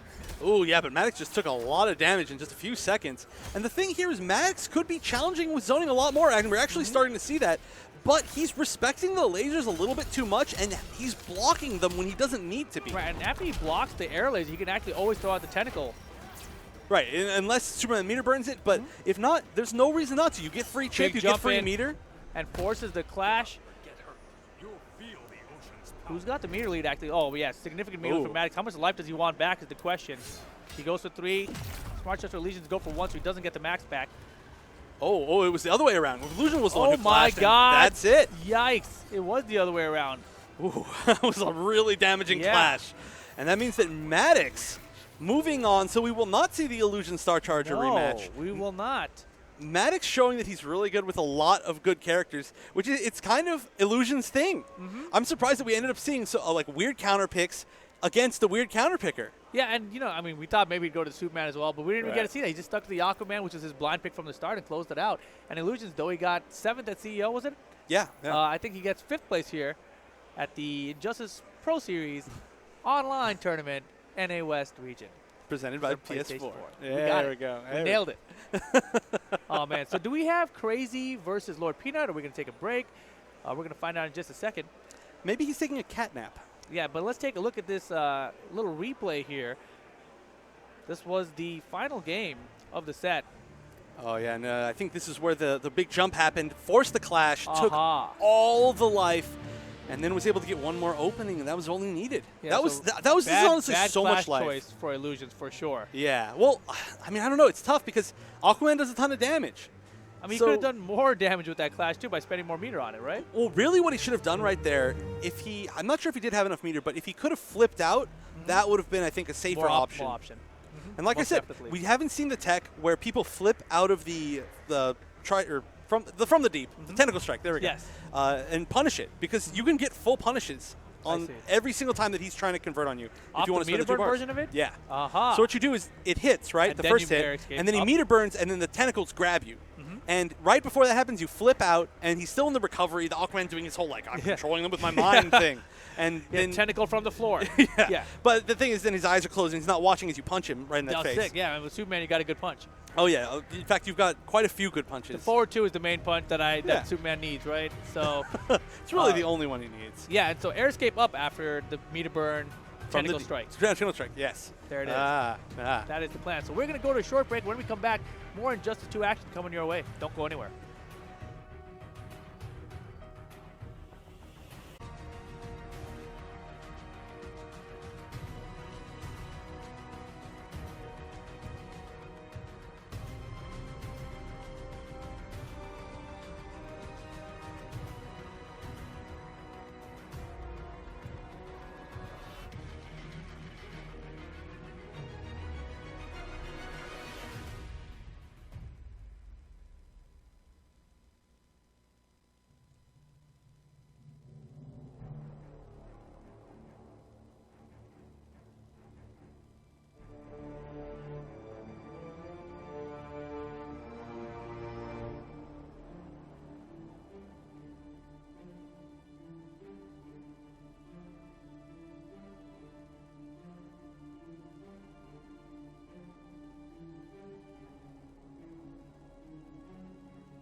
Welcome back to the Injustice 2 Pro Series online tournament for the North American West region.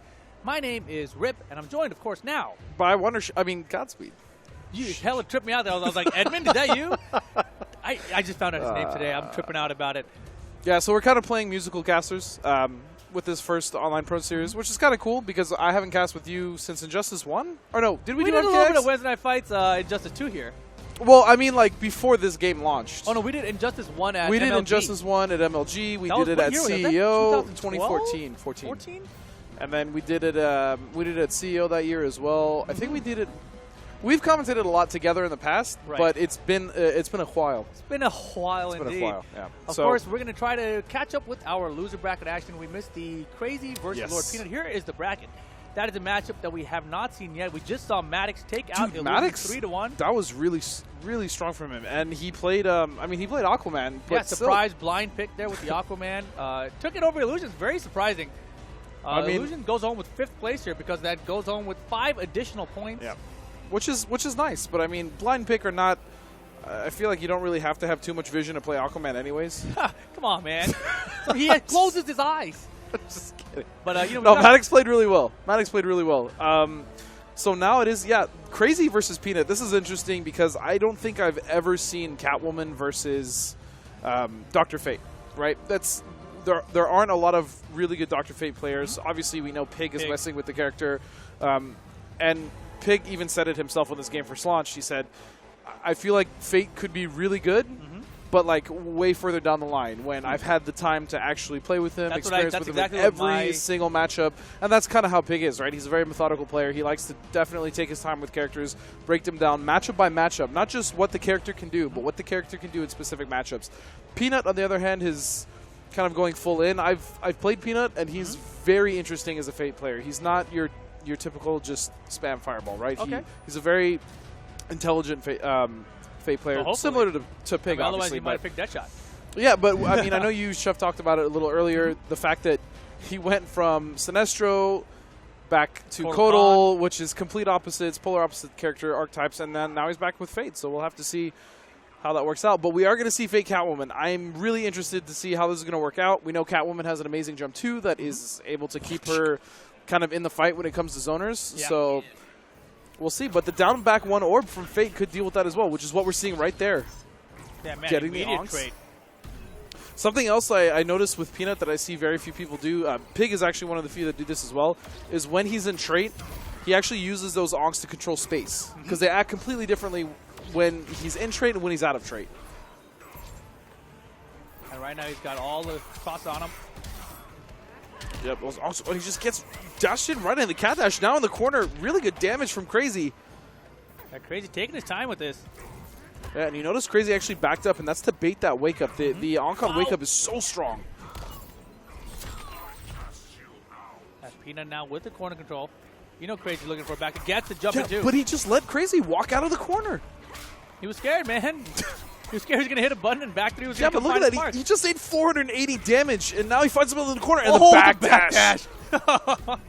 All right, Meter Birds it. Now he's going to get to play his game a little bit. Dashes up. Goes for the unblockable, interactable, and gets tagged, and that's it. That was a sick air escape, though. But Crazy was ready for it. Punched on the other side, and Crazy gets the first life bar. After a pretty dominant early opening from Peanut. Yeah. Peanut's about to get back to trade again. Nice space control. That back 2 is so good. Back 2 or 4-2? I think it's 4-2. I think it is 4-2. Uh-huh. The clip of You're right. I think it is definitely 4-2. Pig, shut me out if I'm wrong. I know he will. Down 1 into Onk. That's also another pretty decent tool that Fate has, like as I kind of get off me, because you're instinctively trying to counterpoke the down 1. So like if you just do down 1 into Onk, it kind of throws people off and knocks you back.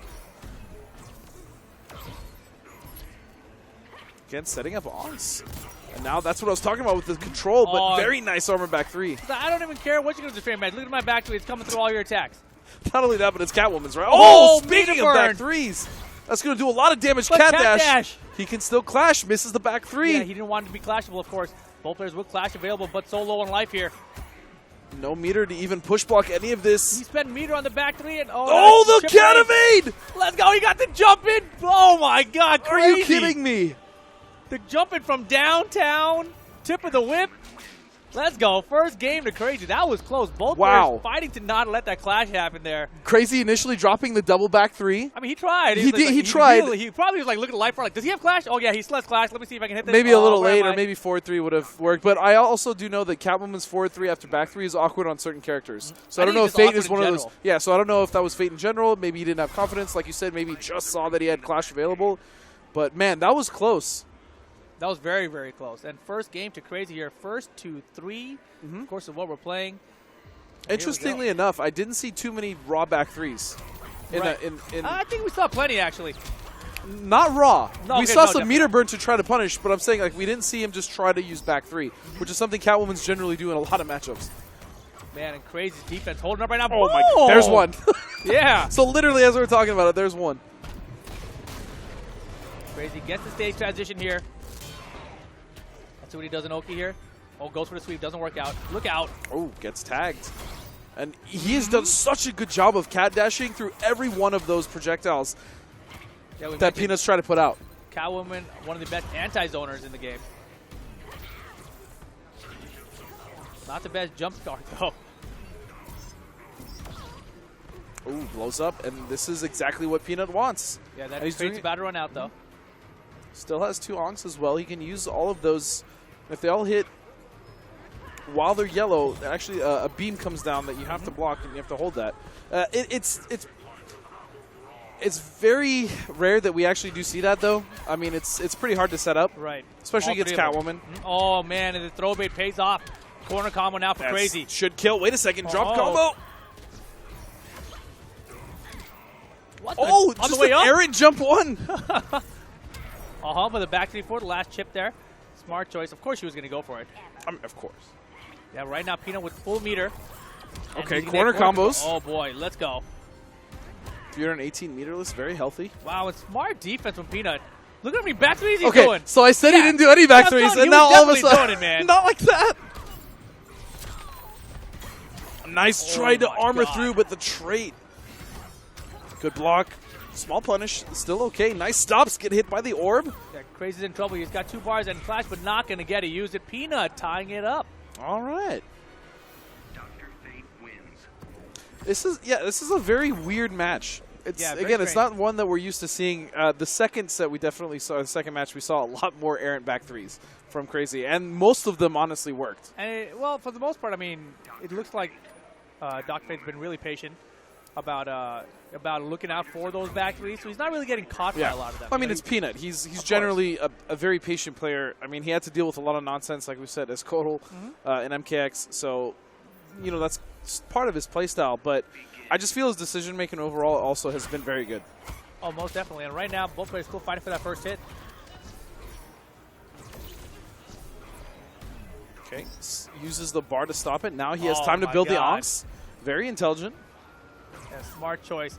Let's see how he's going to try to use it, though.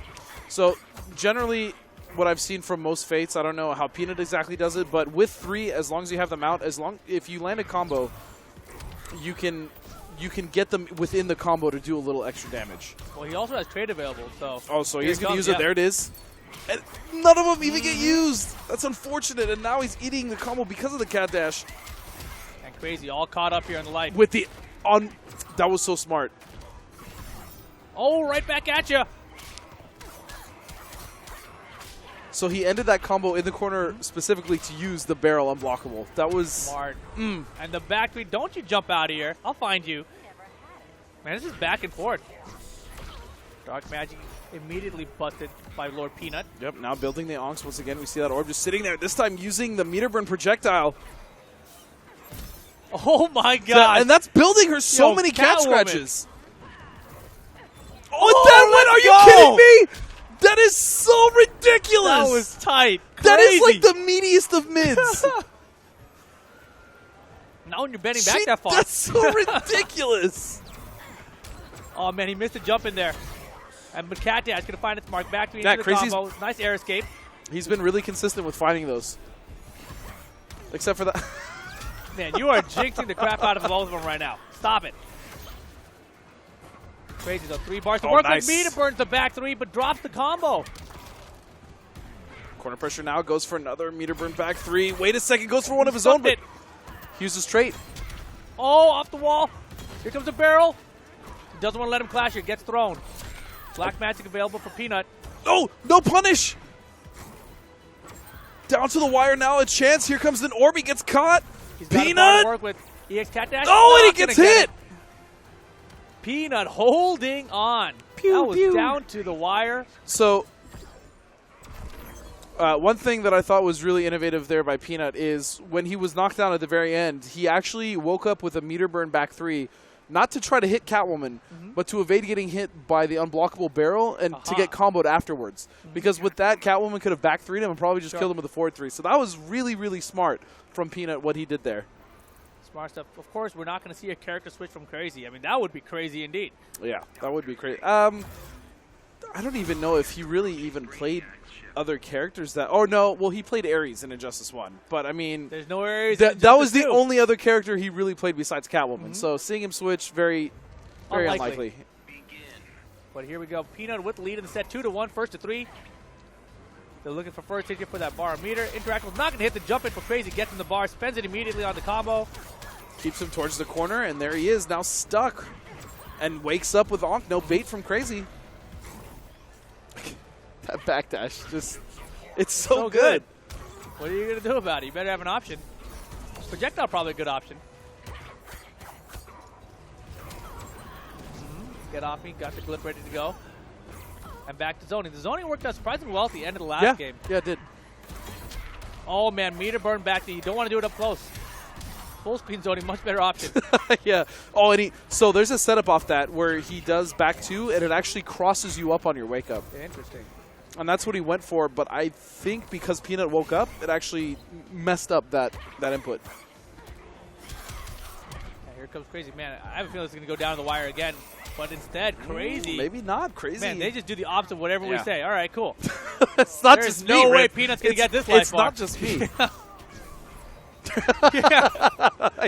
I see what you did there. Yeah. And, yeah. He's just chilling, trying to get something in the corner. Uh-oh. 4 bars available, though. He's getting caught. He may have to clash here. Yeah. See, the problem now, even though with the meter advantage, he is now at threat to whatever Crazy does. Betting 2 bars. He does have 2. Now spending only 1 bar left, which means he can't even do a meter to air escape if he gets caught by Crazy, which means that whatever she does, he has to eat. Yeah, definitely. And Catwoman does a lot of damage. Well, here we go. Final life bars. Crazy finds the cat dash. And that's a lot of damage. Yeah. 434. And long range sweep. Oh, boy. Not looking good for Peanut right now. Not out of it. Still has a couple bars to work with, and he's got his trade ready to go. That's my God. So, okay, listen. When you are fighting Catwoman, if she whiffs or does an armor back 3 or whatever, you have to do a forward 3. Back 3 on like 90% of the cast misses go right her. over her. Yep. As we just saw. So close again, just trying to use the meter. Another back 3? I was going to say, he's just going from, I'm going to chip it down with back 3s, but he's got to be careful here. He does. I mean, those are working for now, but Peanut could potentially punish that. He does have a bar of meter now. Yeah, and the trade already. And he uses it to roll escape there, or invisible escape, because he doesn't technically roll. Yeah, smart choice. Man, this chip And is a not grab, a whole and lot. that's going to do it. Yeah. Yeah, that was getting really difficult for him, actually. Once he reverted to just trying to chip out with the back 3s, it was doing a little bit of time, even when it went for jump-ins with the whip. But so I mean, little chip was done there. And that's the thing, though. You have to also realize, though, the back 3s are technically plus, right? So there's no threat of him doing it. He'll probably low profile over anything that Peanut wants to do. I mean, we saw it low profile the forward 2, which is like, come on. That was pretty nutty. That was pretty nutty. But that means it's, of course, we're setting up our final game, set tied 2-2, 1 game to decide who's going to stay in the tournament now. This is loser bracket action. Crazy versus Lord Peanut. The winner going up against Star Charger. So if Crazy wins, we might get a Catwoman mirror match. Star Charger. I'd love to see a back 3 go under a back 3. I honestly wouldn't, if I'm being honest. Okay, not a bad start for Peanut. And Peanut he's very content with just walking back and trying to create that space and making Crazy hang himself. And I really do like that playstyle from him. Yeah, I mean, like I mentioned, at the end of that last life bar, it was really hard for Crazy to close out a little bit of health because he just kept on trying to back 3. Everything was just Peanut blocked. has really good defense, man. And right now, that defense shining as he's got a huge lead to start this final game. But the big of jump course, in. as you say. We got a corner combo. Will he spend trade? He does. Oh, no, he didn't. No, he spends the bar, and there's the trait, and 556 damage. Still, though, Lord Peanut with the life lead, but that was 1 combo from Crazy. Goes for the grab, no whiff punish. Yeah, he had the throw bait, just missed it, a little bit mistimed. That's actually a button we haven't seen, honestly, too much, which is back 2 from Catwoman. Wow! He Jump stuffed the 3, back and that's three. got to be a punish. No, it has to be bigger than that. Wow, man, these guys are battling so close here just to get the first life bar. Very nice. Yeah, that uppercut from Catwoman on Wake Up, it's super punishable. And we haven't seen Peanut really punish it. Indeed, we have it. And here we go. Long range to close it up. Final life bars, both players, and both players at 3 bars a meter. This is about as close as things get. Man, smart pick from Crazy. Oh, stuffed there. 4 bars though, 4 bars for Crazy, Rip. You gotta remember those cat dashes are in play, as are the 4 meter and back threes that I'll probably use. Yeah, right now half life bar lead for Peanut. Crazy slowing down approach. Maybe a little too much right now. Yeah, this is actually a really good situation for Peanut. Still has 2 bars, well, still 1 bar, but that orb is now controlling the space that he would potentially want to get in. The Oxen coming in, nice back to get out of there, but he's way behind here. Not going to have a chance to clash probably. Yeah, and Peanut's actually not going to throw anything out. Oh my. There's no reason for him to. And this is exactly the kind of problem that he had at the last round, but oh my wait a goodness, here we second. go. Clash is available for Peanut. He is at a meter disadvantage, Why though. would he? Crazy could do some really good damage here by spending 2 to 3 bars. And he's going to spend 2. Oh, and Peanut spent none. The 25%. That means Crazy still has the bar to work with. Oh my gosh, he's out of there. Peanut out of Clash as well now. Look out. Cancels. Oh my gosh. Oh, and that's it. Wow. Just like that, Peanut actually took the Clash disadvantage and used it to his advantage. He created the space full screen again, and he was able to check him with a 4-2 into trait and just walk back and finish the job with the projectiles. That Very was nice. Well played, set. Very close. Down the wire. Final life bar situation. And, you know, Crazy, I felt like he wasn't pulling the trigger on EX Cat Dash enough. You know, at the end of the rounds, Peanut was always going to the zoning and was always paying off. And, you know, Crazy just looked a little afraid to pull the trigger on it. Well, he didn't, but also I think the reason being is that Peanut was literally just walking back. He wasn't throwing anything out, aside from when he knocked him down with Ankh.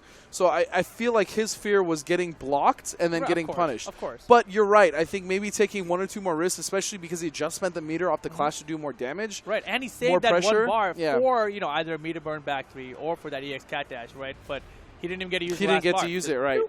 No Catevades either that came out for even trying. Because earlier in the set, he was using Catevade very effectively. Right. Not so much in the last game. So that Yeah, is, actually, you're totally right. We saw no cat evasion in that final game. which is interesting because, like we said earlier, he's one of the best Catwomans at doing that. Like, Crazy will try to evade everything that he can. But he's going to get sent out. I believe that was losers. That was definitely the loser It was bracket losers, yeah. action. So Peanut moving forward, like you said, he's going to have to fight Star Charger, another which is Catwoman. another Catwoman. But, you know, this is the end of that final game. As we saw it, Peanut had a commanding lead. Yeah, And see, you like, him right. building up all the onks. That Crazy had Again, that good just- evasion. So he was just going for the cat dashes. And Peanut, you know, he's so smart. He's like, I got to leave. What are you going to hit me with? Yeah, You don't no, got an exactly. overhead She mix-up for doesn't me. really have an overhead anymore. And this was the Clash that he took, and actually this worked out for him. I thought Crazy would maybe try to spend 3 bars, do as much damage as possible. Only bet 2 to 25 extra %. And then again, Peanut was perfectly content with not using anything. He actually used the bar to meter burn escape out, and once he got sent full screen, that's kind of what Caught did him it. dashing right there. Yeah. Yeah, a little bit Really of well impatience. played, though, from Peanut. I got to say, with a lot of people kind of counting this character out, Pig not so much counting him out because he's the only other main mentioning, but he just wants more time. Yeah. Peanut is doing very well with the character that people think mostly is weak. I mean, a lot of people said the same thing about Scarecrow, and I agree with Right? Pig, actually. Oh, my goodness. Yeah, and I agree with Pig, actually, in the sense that, you know, Dr. Fate is not a character you just go in and pick down. No, I Oh, agree. I see, Yeah, these are the no, two he's moves right. I use. I just He's did right. 4, 2, He's 3, very right. or, you know, whatever. But, yeah, he's definitely a character that's going to require a little bit more time, a little bit more lab time, if you will, before we really see one fleshed out and taking, you know, top and Pig spots is the in perfect tournaments. person to do that. But meanwhile, Definitely. before Pig gets his bearings, you know, Peanut is here. Peanut's here. He's doing it now.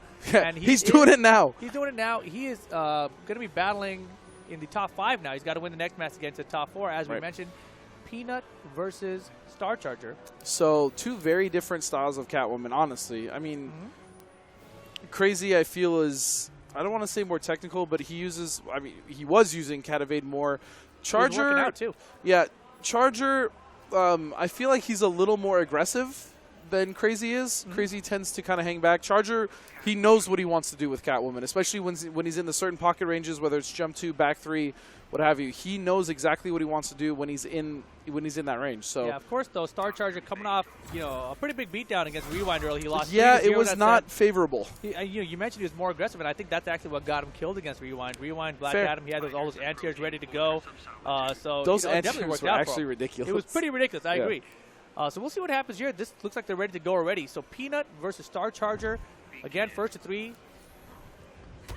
And already the aggression from Star Immediately Charger. jumping, yeah. And another jumping right away. He's like, you ain't Black Adam. You ain't going to have that anti-air. Yeah, Fate kind of lacks anti-airs. His down 2 is okay. I think it's his back 1 or back 2. His pillar is okay, but these are all they're very preemptive. He doesn't have a very good reactionary Yeah, anti-air. pillar is pretty slow. Yeah. Oh, nice. The glyph of Anubis bounce, And wall Peanut, bounce. Yeah, Peanut also, I forgot to mention, he has quite a few Catwoman players aside from Star Charger. I know Handy Savage is one that he practices against regularly, so he definitely knows the matchup. Oh, yeah, and he is chilling right now. But nice place, Meterburn back 3, but drops the combo, and he gets punished with a grab. Not a good look for the start, but Star Charger is still just fine. Jumps over the Ankh Wake Up. Very nice. He is so jumpy, and it's totally paying off. Yeah, he's very Look at right mobile away. in the air right now, yeah. Went for the sweep long distance. Gets caught by the interactable, though. Cat Dash going to be punished? No. Oh, my God. Another Meterburn back 3. Here we go. Yeah, this is a completely different style we're seeing from Star Charger, and it is working 100%. Wake up glyph? I don't think so. Had it scouted. Noob jump pays off. Forces the clash out of Peanut. Peanut does have the meter lead. Let's see how much he chooses to spend to get the life back here. And the really important thing to note is this is still all on Star Charger's first life bar. This is all free damage. Oh, yeah. Great blocks for Star Charger. Gets clipped there. And there's nice cat evade. Goes Oh in. my This God. is really unfortunate now because Star Charger is still on his first life bar. Yeah, even bigger lead and no clash available for Peanut. But there he is. Finally gets rid of it, but look at his trait.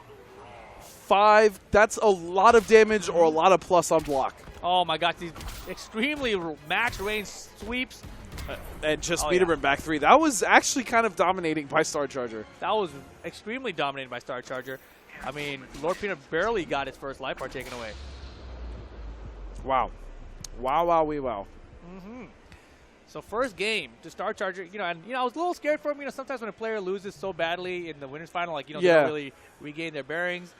Know, but he really put it together there. I gotta say, Star, over the many years of knowing him, because he used to compete back in MK9. He is pretty mentally tough. Okay. He's not a player to just immediately fold. I've seen him also come back in those same situations where he's been down 1 or 2 games. Right.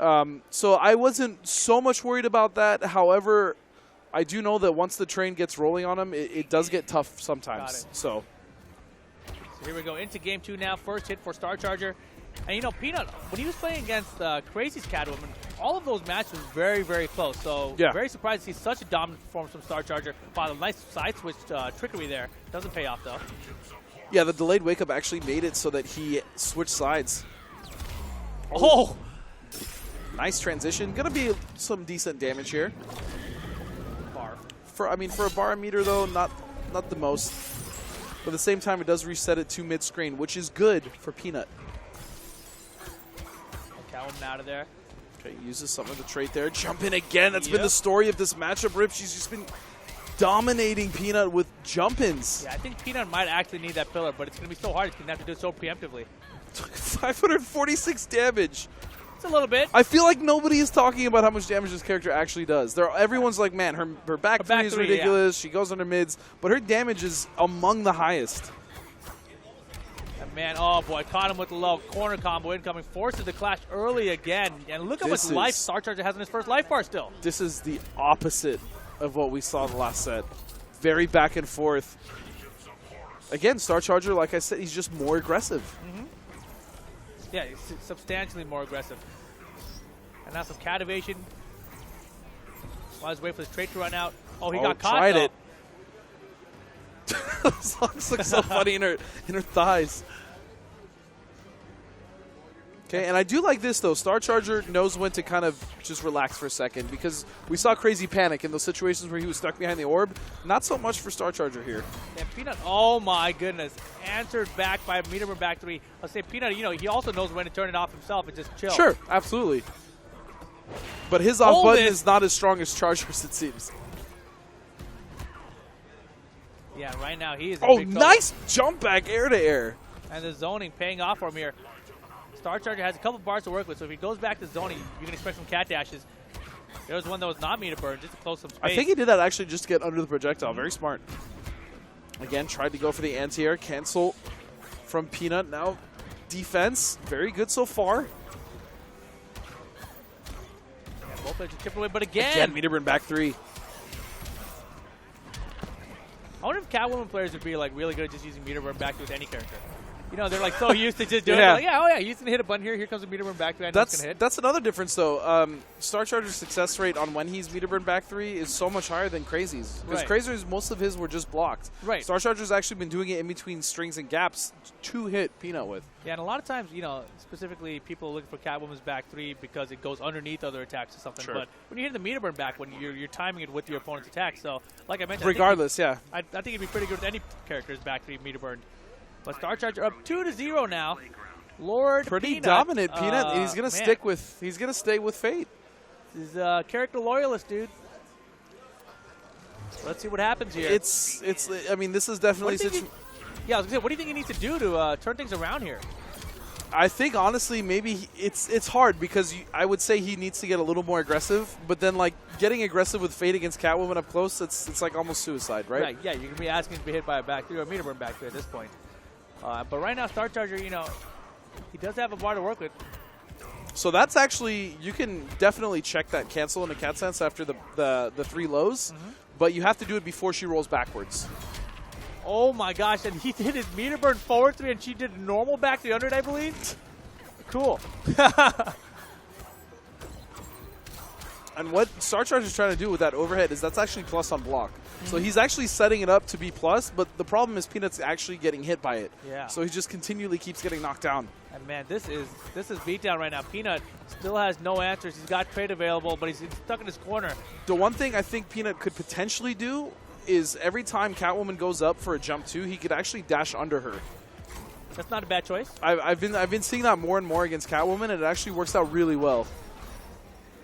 Nice punish there, small punish from Peanut. This is probably the closest game they've had so far. Yeah, no, it is. Oh, he went for a Smart. down and punish. Now we're seeing multiple back 3s coming in, jumping. Here we go, some onks, and this should end it. All Look right, at that. Peanut looking alive. Definitely not over. Smart blocks. It's so hard to react to punish that. It is. Nice, good check. So this is the chance Peanut needs. He needs to get himself out of the corner. And he blocked the jumping attempt too. Or create some space. He also has the interactables. Hold this. And those and are this. Yep.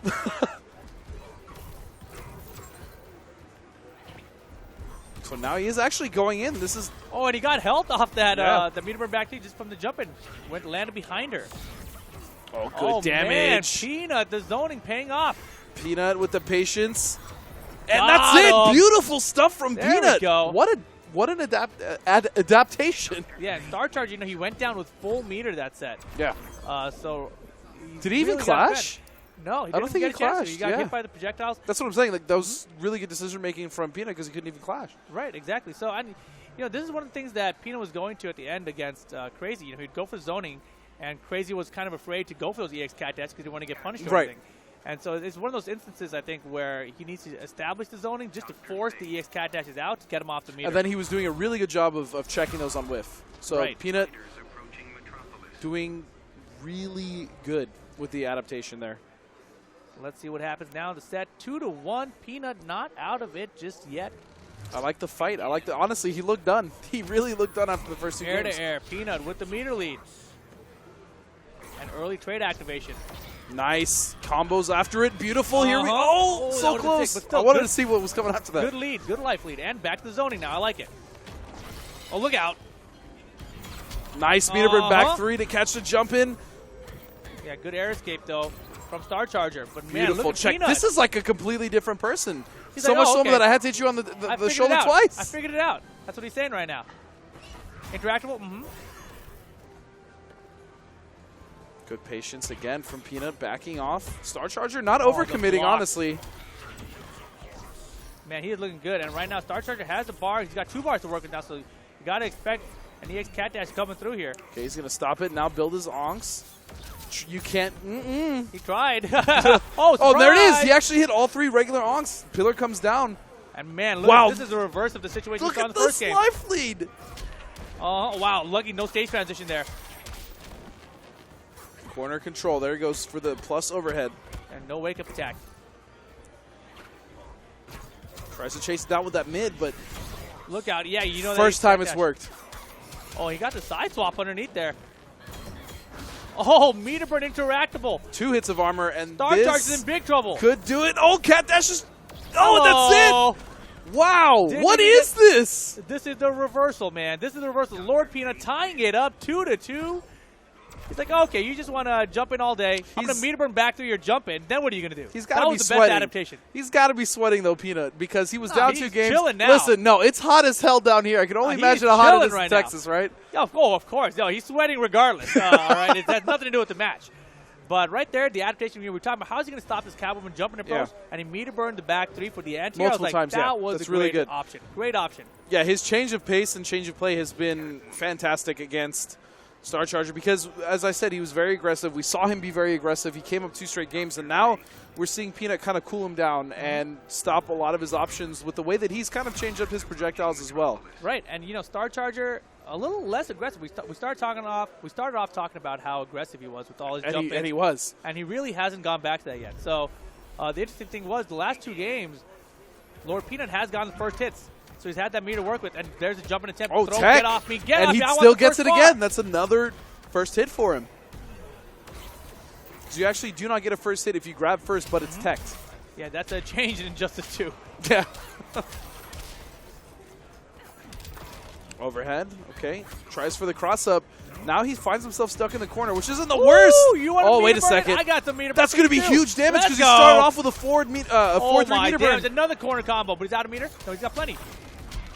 Oh, and he burned 2 bars and got caught. Now he finds himself in the corner. Good situation here for Star Charger. And now Peanut with the air-to-air. Air escape though from Star Charger. One more. Another barrel. Oh, No, he this was a thought the little barrel. faster. Yeah, he thought the barrel was Yeah. coming. Peanut. Good Great block. Ooh, very nice tech. Empty jump grab. And now he can throw the barrels. Hold it. Wow, good forward dash. Yeah, forward dash tried to go for the down 3 trip. And you see this is where Peanut switched things up. Okay, and that hit was the smart brakes. by Star Charger. So here we go. Final life bars between these two. Peanut with a small meter lead. Is Peanut the Catwoman killer? He's about to if he can get this one. Oh, never mind. Still, Well, it's still both not players over. do have clash, and he has 2 bars, so he saves it. I like that. Oh, empty jump. Nice delayed wake up. That's another option I feel like not a lot of people are using in this game is the delayed wake up. Ah, yes. Peanut, however, is using it very well. Here he's got a little bar to work with to get a little bit of health back. Yeah, he's going to bet it. Clash is still available for Star Charger. Peanut did not try to avoid that interactable at all. Oh my god, so scary. Yeah, he's got to be very careful. Any mistake here could mean quite a bit of his life. At this range, to keep on attacking Catwoman so risky. You know that meter burn back can come out at any time. Also, big jumping attempts. Oh, get down! Okay. Oh, okay. let's go!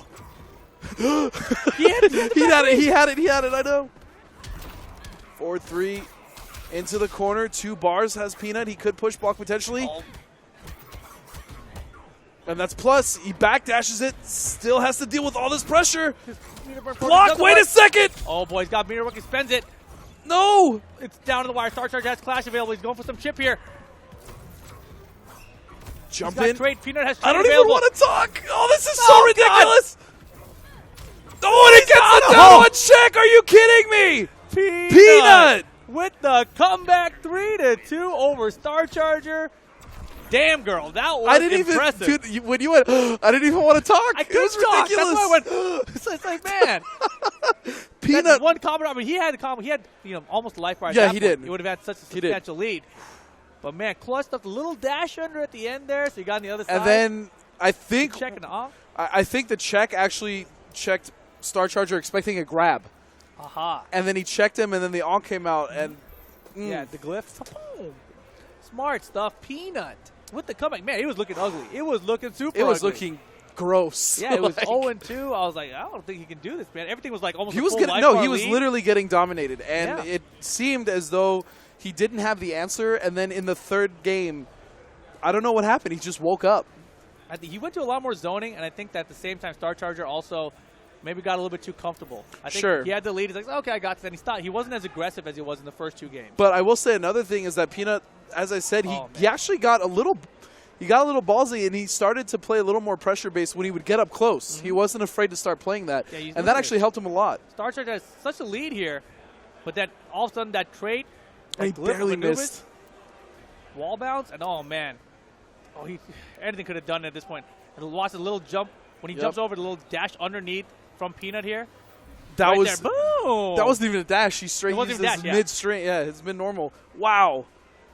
That was ridiculous stuff. Down to the wire, but Lord Peanut gonna take it over Star Charger, guaranteeing himself a top 4 finish, which means he's guaranteed at least 10 points. 10 points. 10 points for the season. That's a good chunk. Can we take a look at the bracket again? Let's see where we're at here. Yes, I definitely want to We see are who's going to be winding playing things next. down. We are in our top 4 So now. we know Star Charger is out. We know that Crazy is out. We know that Mattix is still in, I believe. I'm not sure, actually. I'm not sure, but we do know that Rewind and Revolver are sitting in our Yes, winner they're final. sitting Let's in take a winner look. There finals. it is. So winner final, Rewind versus Revolver. That's potentially going to be an atrocious so mirror match. it's Mattix in with Peanut coming up. Right. Losers. Mattix got Illusions. That's right. Illusions got eliminated. Peanut is still in. Star Charger's out. Crazy, unfortunately, is also out. Right. But that leaves us with Rewind and Revolver. Rewind, Revolver, winner final, and Mattix, Lord Peanut, losers, semis. And, of course, Mattix, we saw him with the dead shot earlier, but it was really his Aquaman that surprised us his Aquaman was really strong. to take out Illusions. And so now he's going up against Lord Peanut, who undoubtedly is going to be using Dr. Fate. I mean, if he didn't switch for the last Right. game against Catwoman, Well, yeah, when you're he's- down in a set like that, he's probably not going to switch now. But, I mean, that's really cool. That's something that's always been very special about character loyalists in general is the fact that they tend to pull out those matchups where they're even down or out because they know so much about their character. That's the only thing they play, and they have the extensive knowledge to make the adjustments. Whereas if you have like a pocket, like let's say you had a pocket Fate, I mean, you'd be okay, but you probably wouldn't have been able to do the very little intricate things that Peanut did in order to adapt in that matchup, right? Oh, yeah. Without So, a doubt. And, as That's you why I mentioned- love character loyalists. Yeah, character loyalists, when you're down in a set like that and you're 0-2, you can really think about your character like, what have I not done? Yeah. What do I need to still do? What do I need to do more of? All those options are rotating around your mind as opposed to being like, where's my Aquaman? Yeah, exactly. Because Where's my Black you're not Adam? you're Where's not even Superman? thinking about the entire tool set. Because generally, when you pick a secondary or like a pocket character, you're only thinking about the one thing that character really does to shut down the one that you just lost to, right? You're not thinking about every single tool that character has in their kit, and that's what makes fighting games also very special. And specifically with Injustice, we're seeing some really cool things with character specialists. Speaking of character specialists, Rewind apparently not one, because he is going to Black Adam. Revolver, we do know, only pretty much plays Atrocitus at this point. But this is winners finals. The winner will go to the grand finale. And starting off, jumping back for Rewind, and that's the first hit. Yeah. This matchup has been touted as very tough specifically for Atrocitus. Yeah, because of course his blood puddle, it's low, and all Black Adam do is jump up, and then did you do it? Boom! EX dive kick. Give me your half-life. Yeah. Not only that, but if it's blocked, I'm pretty sure anywhere in the screen, Adam can actually punish with Black Magic. It is very minus blood puddle. I think it's like one of the most minus things in the game. And man, he is in there right now. Speaking of Black Magic, corner combo. Thank you very much. Rewind. Good lead. Oh my goodness. And this is disgusting damage. Oh my god. Oh man, well look out. Guessing time. Oh, wait a second. Very good opportunity here for Revolver. Oh, and he baits the throw bait. Nice. And Revolver answering back. Here we go. Trades up. Can try to close it out with it. Didn't even need the trade. Done. Hold his dive kick. Life bars all caught up. Revolver though, significant meter advantage. And he has the ability to get Dexter out. Yeah, he hasn't pulled him out yet. I think he's... Well, the problem in this matchup, again, this is what makes it... Oh, what a read! Wakes up with up vomit. With up vomit. It's funny commentary terms to hear. Yeah. It's Wakes up with up vomit. It's like a bad morning, you know, hangover, up vomit. So the reason why you don't just pull out Dexstar is because Adam can see that and he can punish for just ridiculous damage. So specifically in this matchup, Atrocitus has to wait till at least gets a hit or a combo potential. So right now, Life are so close. No clash pulled off by Revolver there. Didn't have meter to do anything with it. Throws him out of the corner. Oh, wait a second. Back three. Is it gonna... Oh, he actually already clashed. Yeah. I didn't even notice that he already clashed. Yeah, sorry, I was talking over you about that The wake up vomit. Yeah. That's right. That's exactly when he clashed. Sorry. So there we go. So far. Yeah, First, Revolver. I mean, it is just the first match, though. Rewind, I have seen adapt in ridiculous ways in a lot of his matches so far since this game has dropped. We have had a chance to see him quite a bit online, especially in War of the Gods, so shout-outs to them. So I'm not really too worried about this being a blow-up. I'm just curious to know if he is going to go to the mirror, because a lot of people don't like mirrors. I think that part of the reason he lost that last match is because he chose not to clash when he was behind on meter. So what happened there was, you know, Atrocitus landed the combo, and he saw he was behind on meter. He's like, all right, I'm not going to clash. But the combo did so much more damage than if he had clashed and taken the 1 bar of damage from him. So I think that was probably one of the instances that turned that last life art in Revolver's favor. So here we go. Rewind with the first hit. So that Blood Shield, the lightning actually goes right under that. So that is an option that Black Adam can take. Finishing the forward 1-2 grab string. And this is going to be very healthy damage. Corner position. Good situation for Rewind. Yeah, much better start for him here. Nice block. Pressure. Nice block, though, from... Fantastic block. He is not blocking those lightning, though. No. He's gotten caught by like 4 times already. It's tough, though, because, I mean, that's really the only low he has, but you're also worried about the string pressure from Adam. Oh, my goodness. Such a non-instant air dive kick. Yeah, but the string pressure alone, especially with Trait, that's kind of what throws you off when Adam is going for those low lightnings. And, wow, what a dominating round so far by Rewind. Has a ton of meter, so if he gets this clash off, he can make back a lot of life here. Spend some of it for this combo, though. Okay, is he going to bring out Dexstar? He is, but that's the risk. The punish, yep, as you mentioned. And now he has to clash, and... Yeah, now the meter's a lot closer. He's not going to be able to get as much back out of it. Oh, never mind. Well, no meter the biggest issue is Dexstar is gone now after that clash, so... He has to do this as honest old Atrocitus. Honest old Atrocitus. Again, nice block. Oh, he was expecting maybe the low. And that is the reason probably he was taking so much of that lightning. That's one of my favorite throws in the game, though. Get the hell out of here. Well, right now, the Revolver, no clash available. Only about 10-15% of his life bar left. But he gets the Blood Pearl to start things off here. No meter. Finally builds a bar. And that was so risky. Super and that risky. is exactly why. Yeah, and, you know, Rewind definitely made him pay for it. That was a huge bet from Revolver. But, you know, at that much of a life deficit, sometimes you have to make a bet that big. Yeah. Right? I mean, I really don't. It's hard to disagree with that decision, right? Because he knew he had to do something. Yeah. I mean, you could have tried to, like, just continually try to open him up repeatedly and play a much safer route, but without Dexstar, I mean, you're really not. You're taking even bigger risks, to be honest, because if one of those blood puddles gets blocked, you're donezo. So here we go, tied up now, 1 game each. Rewinds Black Adam answering back to that rough start he had against Revolver's Atrocitus. And I think the other issue here for Revolver, I mean, I think he's playing fairly well, but Rewind plays arguably one of the better Atrocituses out there. So, like, he knows this character. Oh, of course. And he's playing a character that counters it, so it's just really hard for Revolver. Yeah, he has to outplay him at every single turn. And Dexter immediately. And all these people getting hyped for Black Adam. Yeah, they're loving it, man. Like, yo, you see that EX dive kick? Cage him. Back 3. Cage him. Cage him. Interactable? Nah. Yes. He's threatening with it. Pull the trigger. And that's a punish. Wow. Dexter time is really getting mopped out. Trait. Yep, he activates right before he gets close. Smart stuff. stuffs the approach by using the trade, and man, fantastic start for Rewind. Rewind is so damn good at this game. He knows this matchup inside out, as you mentioned, and he was like punching at Oh, that was wow. crazy! He knew exactly how to punish that. He waited for it, and then he did the dive kick to hit the last few hits of Black Magic. Oh my gosh, this is all Rewind right now.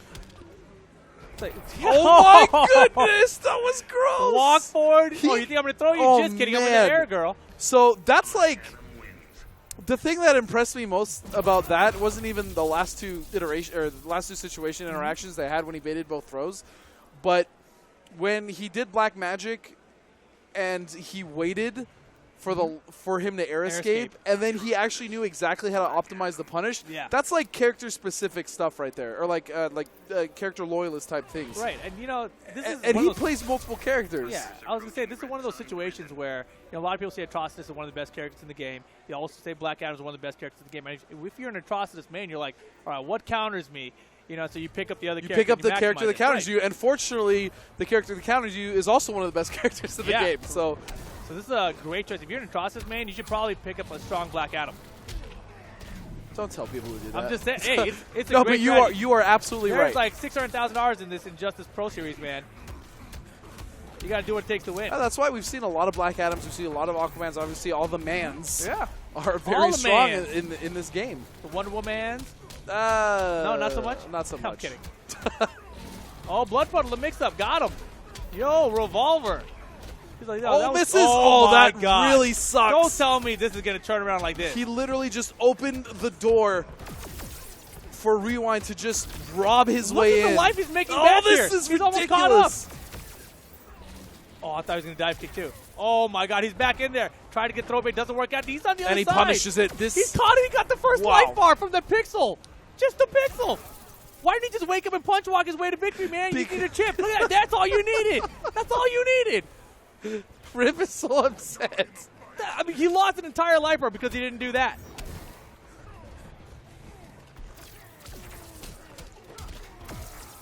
Oh, and here we are.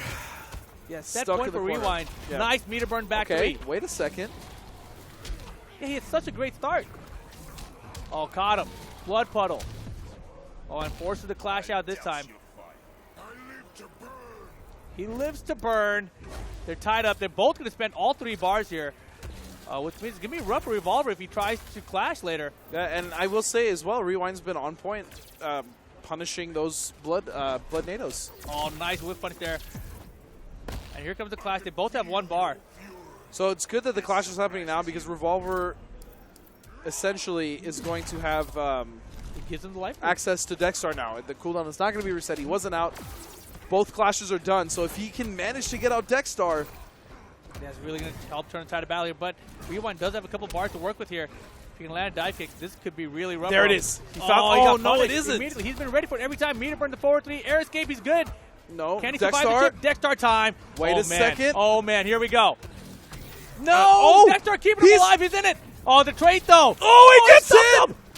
Oh, No. smart stuff. Smart stuff. Rewind. Going to take it 3-1 over Revolver. Man, that got Love- really interesting at the end. It got really interesting. Yeah, I love the use of EX Breath there, but Yeah, I mean, the stuff, the trait there, very smart decision. But Rewind, he's advancing, man. He is in the top 3 He now. is No, really- guaranteed top 2. That was no, winner he's final. guaranteed. Yeah, guaranteed grand finals now. I really, I don't know who can beat him. He's Rewind? playing so good. Yeah, Man, you know, I wouldn't count out Mattix. He's got that I wouldn't Aquaman. count. I mean, honestly, I wouldn't count out really any of the players we had in the top 8. Yeah. But he just looks like that one step above. Yeah, I mean, right now, though, in the loser side, we've got Mattix and Lord Peanut. And then they're going to be waiting- going down yeah. next. Winner of that will play who we just saw lose there with It was Revolver. Revolver is going to be in losers finals now, and then Rewind's just sitting comfortable. He's chilling. Chill He's in that winner side finals. grand finals. Yeah, So we're Man. going to take a short break, I believe, right? I That's think planned? we may be doing one We're more. not going to do this. Well, all right, whatever, man. We're what doing, do I know? We're doing one more, and then Look we're at going to this take a replay. break. And then after the break, we're doing the last 2 matches for you guys to close off the first Injustice 2 Pro Series online for the North American West region, There you presented by go. PS4. Nailed all of it, and man, this was so clutch at the end. You lose. He had no life. Dexter was out. We thought he might be able to turn the tide of battle, and all of a sudden Rewind's like, yo, So wait a second. that check with forward 1, I really like it, but it wasn't enough. And then that EX breath That was so smart. And you know the thing I've heard about this, correct me if I'm wrong here.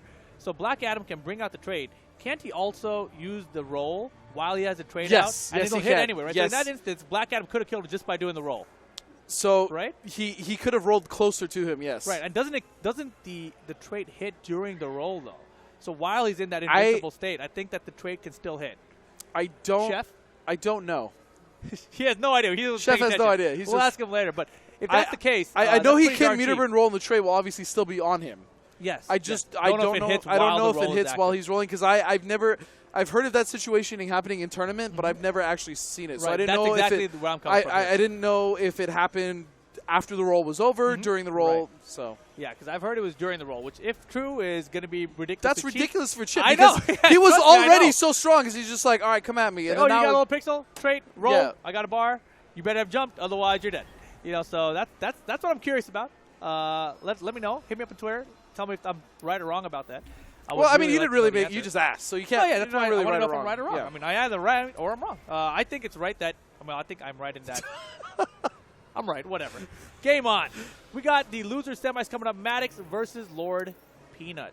The question here is, what characters are we going to see? Lord Peanut, of course, is going to be the Dr. Fate. But Mattix, we saw with the Deadshot earlier, and then we multiple switched to Aquaman. Maybe he's got some other surprise up his sleeve for Dr. Fate. I would almost assume that he would pick Aquaman. I don't Deadshot versus. Fate? Deadshot versus I Fate don't know. sounds interesting. Maybe Fate could potentially not deal as well with the faster projectiles Could be. or Yeah. shots coming from. I don't know. I honestly have never seen that matchup. Yeah, I think if I was Mattix, and I would maybe try Aquaman first. I don't know which one I would try first. I would try one and then switch to the other, is how I'm feeling. I think both those characters have some good options against Fate. I think, in my head, Aquaman seems to make more sense. But, you know, we'll see what happens. It depends on the players, the playstyles, and how they approach the matchup. So speaking about making sense, which actually has nothing to do with what you're talking about at all. Yeah. You Speaking got of cookies and cream. actually, I don't should've need mentioned any food, more, I'm sorry. but trust me, I don't need any more. But man, I had a cookies and cream shake earlier. It was delicious. I just wanted to get your thoughts real quick on CEO and how you felt about it. Oh, dude, CEO was awesome. You know, 'Cause I know haven't you been saw in a few years. some of the finals. The last time I went to CEO was with you. When we stayed together And for we went to Injustice 1. Injustice 1. That's what it was for, and I haven't been back there since. So it was really exciting to go back. You know, I know last year they had some AC problems, so I wasn't looking I'm so forward glad to I it. didn't go last year. I really was It's not so looking forward to it. gross over Right, there. imagine, you know, the outdoor temperature inside, right? So luckily, none of those problems this year. Of course, you know, there was some internet outages, etc., but I can tell you just from being at the venue, you know, the 24-hour gaming room, the arcade area, the console setups, the main stage setup, the ring, all of it just amazing. It was The so much fun. entrances, yeah. The entrance is always fun. I got to do entrances this year. I've never got to do it at CEO before. I got to do 2. It was crazy. So it was a lot of very fun, nice. man. But A lot of fun. overall, I also will say that I think the Injustice 2 finals, and you Injustice actually 2 told me this top too, 8. you thought the top 8 was some of the coolest, or the most hype at It the was, event. without a doubt. I mean, Injustice 2, the crowd in general, you know, I was in the Tekken room, which is also the Injustice 2 room for the pool. Yeah. And the room was split down the middle between Tekken and Injustice, but the hype levels from both sides was just like insane. Injustice was so loud. Like Dude, at it some point was- during my commentary on Tekken, I was just hearing this roar. I'm like, what is happening? It's cool. Yeah, It's Injustice cool. 2 was so hype at CEO, man. But here we go. Mattix versus Lord Peanut. Mattix bringing out the dead So shot. We were he's, talking about the character he's choice. going with that shot. Sorry, we're talking about CEO. It honestly was a fantastic tournament. Shout-outs to Jubeli and all of his staff. Wow, back and forth to keep the corner positioning. Smart choice. Oh, it's almost impossible to punish Deadshot's wake-up knee with a meter burn back 3 or 4-3 because it comes out so fast. We saw the attempt from Peanut, but and honestly, Fate kind of has not the fastest of forward or back 3 because he has to move first. Sure. And there, of course, that back one coming out from Mattix and his dead shot. And a good lead right now. He's been zoning out Peanut, but look out, Peanut finally in there. He's been taking his time with the approach. Got the trade active now and got out of there with the knee. Bounces him off the wall with the glyph. But a meter burn roll coming out from Mattix to save himself from that damage, and now he finds himself full screen. And this is kind of what I was talking about, the projectiles being so much faster, and the recovery is so much better for Deadshot. Not so much better, but enough to where it's in comparison to noticeable. Fate. Because Fate has some pretty damn good recovery itself, but this is tough to deal with. And, you know, we saw Peanut multiple times today against those Catwoman players when he was just like taking his time approaching against the back 3 pressure. And he seemed doing much the same here. against the shots and the zoning from Deadshot. Overall, the one thing I've noticed most about Injustice 2 and how well the top players are doing, I think the most valuable trait to have in this game is patience. I mean, More so than other fighting games that much we've had in more the so than past. other fighting games. You know, most of the fighting games nowadays have kind of erased zoning. You know, they're like, man, people get frustrated by this. But Injustice 2 is very heavily a zoner game. Yeah, there's a lot of zoning elements in And this to game. counter zoning, you know, it's not impossible. You just have to take your time, and you really have to have some perseverance and to patience. survive it. Because, you know, when you get stuff like that, he's approaching, he gets hit by one blow, it's like, oh, gosh, and now I got to get back in there again. You know, it's very hard to deal with, but it's not impossible. Yeah, and the thing also I want to point out is, honestly, all the projectiles, there aren't projectiles that really do, like, an insane amount of chip. I mean, Cyborgs is the most damaging single projectile without meter burn or anything. So you can afford to block and just walk forward. Yeah, and you see Peanut now going for those meter burn rolls to try to close the gap faster. And, oh, man, try to put out the healing orb. Doesn't work out. And first game, going to go to Mattix and his It wasn't shot. too dominating, though. I mean, at points, it felt like it, felt but like it at Peanut was making his way in. But let's not forget, you know, Peanut started off that last set against... he got bodied 2 straight. Yeah, against Star Charger, yeah. right. He definitely he got bodied. Made that adaptation late, and he's like, oh, wait a second. I know what I'm doing here. I'm Dr. Fate. I just needed some time to adapt. But right now, wait a second. Wait a second. Is Peanut going to bring out the Man of Steel? I don't... Mattix? He's going invisible, but wow. he's definitely going to end up on Deadshot. You know, like... Wow. So, yeah, it's not like he can choose anything else. He won the match. He's got to stick with his character. Lord Peanut, though, bringing out Superman? So it surprises me that he goes 0-2 against Star Charger badly. Right, very bad. And sticks with the Fate himself, the Man of Fate himself. He believed. But now, it's just after one game, he's actually gone straight to Superman. Yeah, box him. Doesn't work out. Gets grabbed. That was actually a good punish. That DP is really hard to punish. It's awkward as hell. It is. Oh, great box jump to stop the zoning. Yeah, you know this character pretty well. A little bit. Some would say you're the best Superman. Mainly everybody. All right, nice. We're talking Chef and I. His corner combos meterless are so strong. Oh, of course. And with meter, they also just do it's so much damage.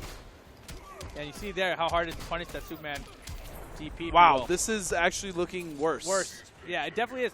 You know, and the approach that he had with the box jump over the zoning, of course, is a smart choice. But when he's trapped in that corner, this can be a ton of damage.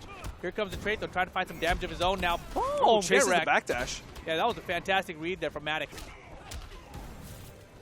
But Superman, as you know, does so much damage. He can make this comeback very quickly, especially now having Mattix caught in the corner. Wow, the low shot. Nice block on the staggers. Oh, boy, I'm back to the corner. He gets caught. Both players full meter. We're knocking it zoning. Not enough chip. Yeah. Oh, my goodness. Oh, great roll into forward 2.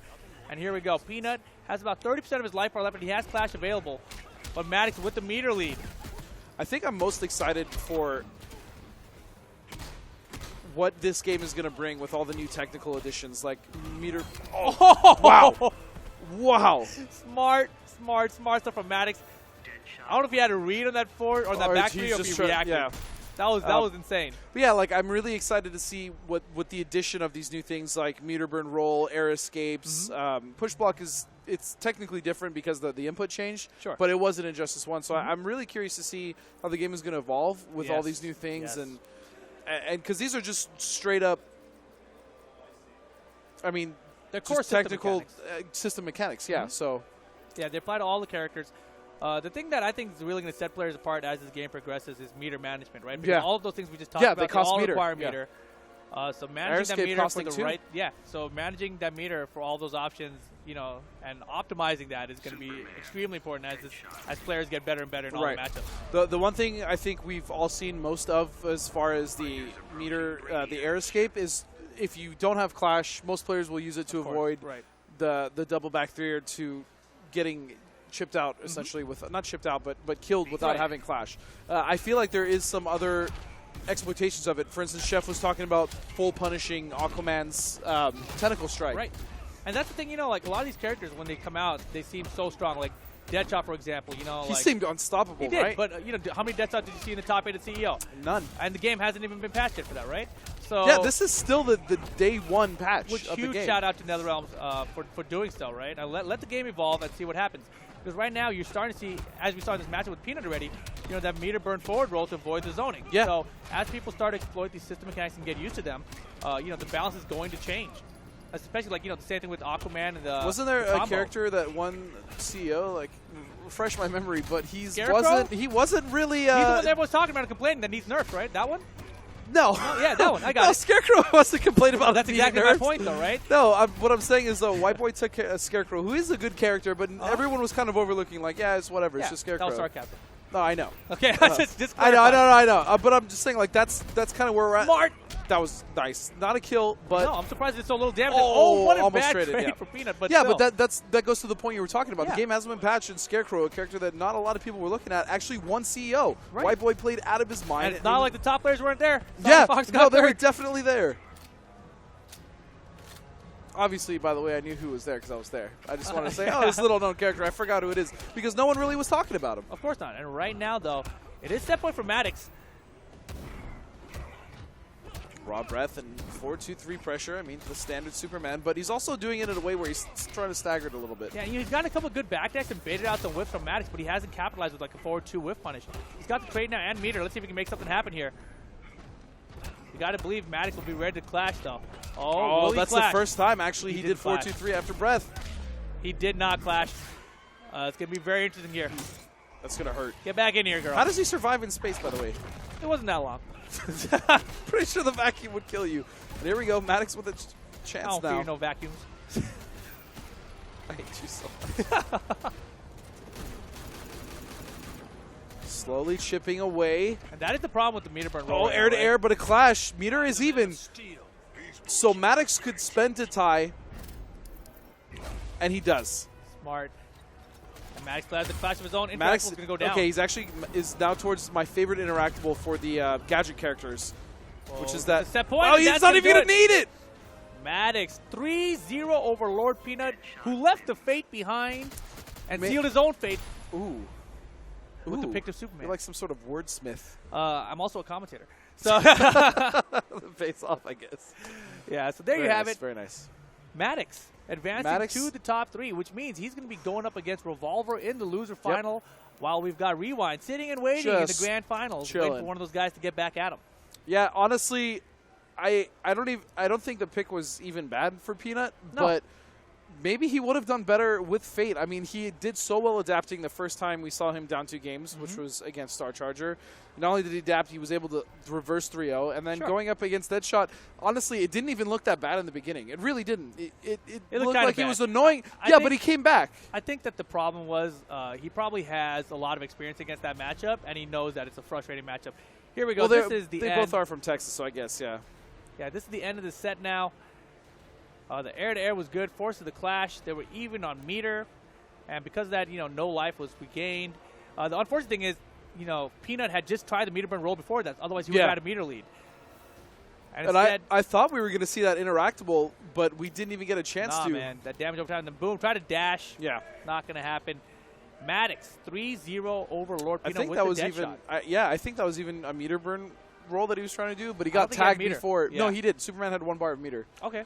but I think he got tagged right before he could He got actually activate tagged. because you have the few frames of the 4-dash actually have to come out first.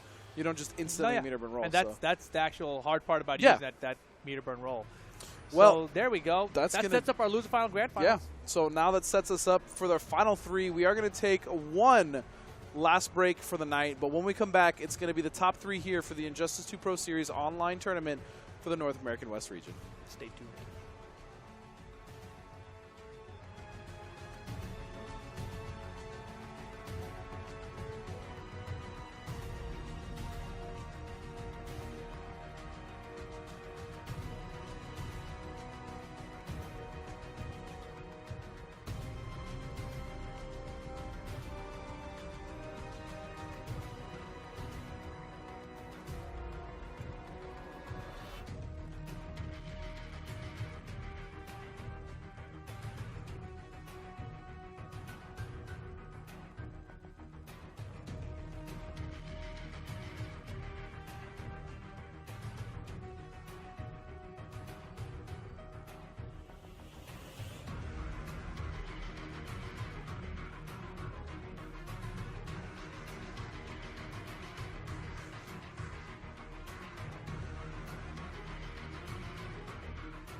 welcome back to the Injustice 2 Pro Series online tournament for the NA West region, presented by PS4. We only have 2 matches left in the tournament.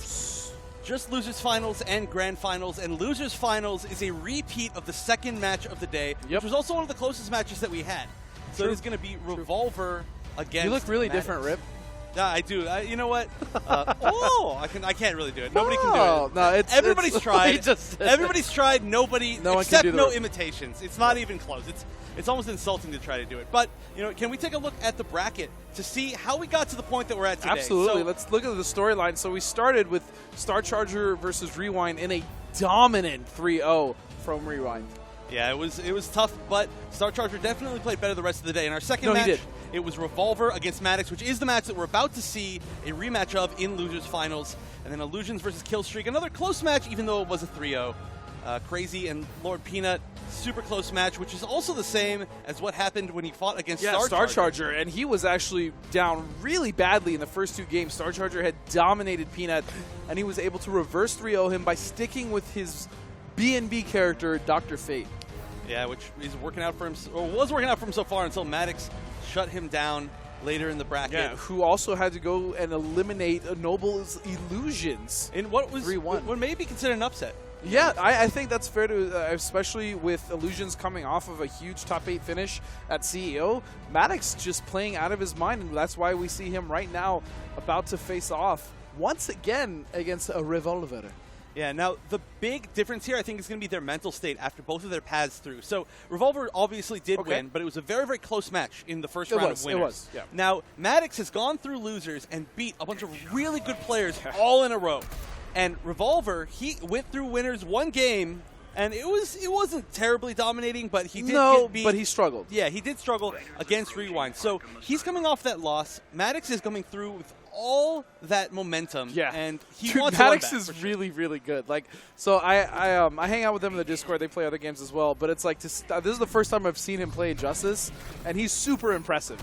He is. This is, again, the first time that I've seen him play, too. So they are going back to the match that started it. We have seen that Mattix started it all. Started it all. But good start by Revolver, already taking him into the corner. Although now it's being reversed. Meterless damage, taking away the meter. You said meterless, and then he took 2 bars just at the very end of the combo. To steal the meter, yeah. Oh, that's pretty funny. Looks like there's a little bit of a disconnect. Took a little bit too much meter. Took away meter from the router. He took up so much meter that his Revolver's done. He's like, you know what? I'm over this. Yeah, he's like, You're that not was taking my my meter. That is just so rude that you would try to steal my meter. Why did you squint like this? I don't know, man. It was just you angry. know what I It's noticed? Angry. So I was watching chat when you and Rip were up here, and everyone seems to miss the old Steven Seagal hair you had going on. Oh, it was pretty legendary. It was a once upon a time thing. It's probably not coming back. Sorry. You're never bringing it back. Yeah, I like my short hair. My mom did my hair today. Thanks, Mom.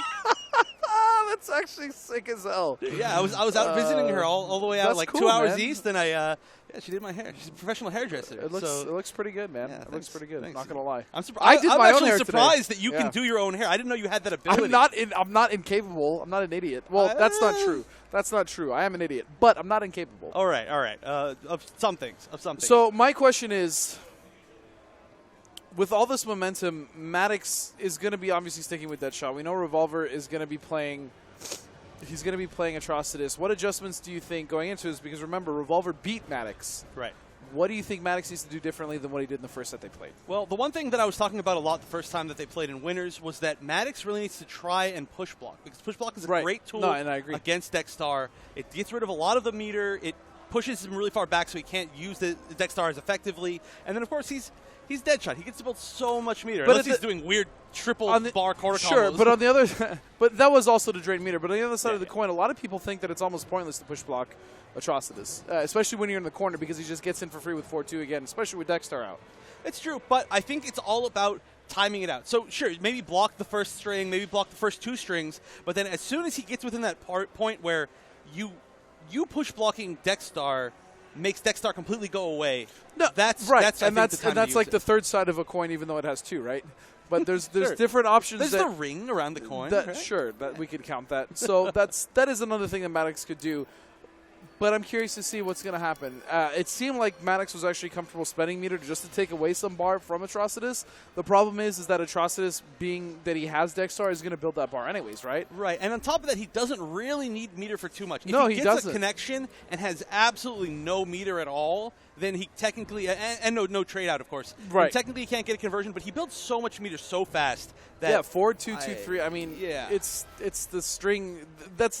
It's almost what the character is based around. It is. Like, honestly. And then, of course, he can just do it right into a safe on block special move. And what was that? I'm sorry. And build a little bit more meter. I wanted to do it cool. It was cool, man. Hey.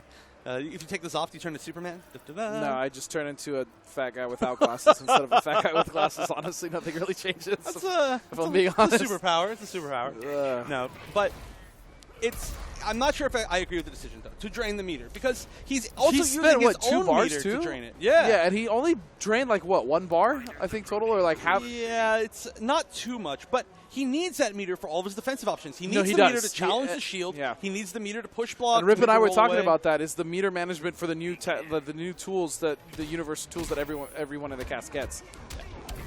Or system changes, rather.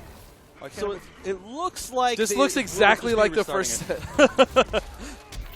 All right, good combo. Nice. Nice. Goes for the side switch. Very smart. Keeping in corner is a really big boon here.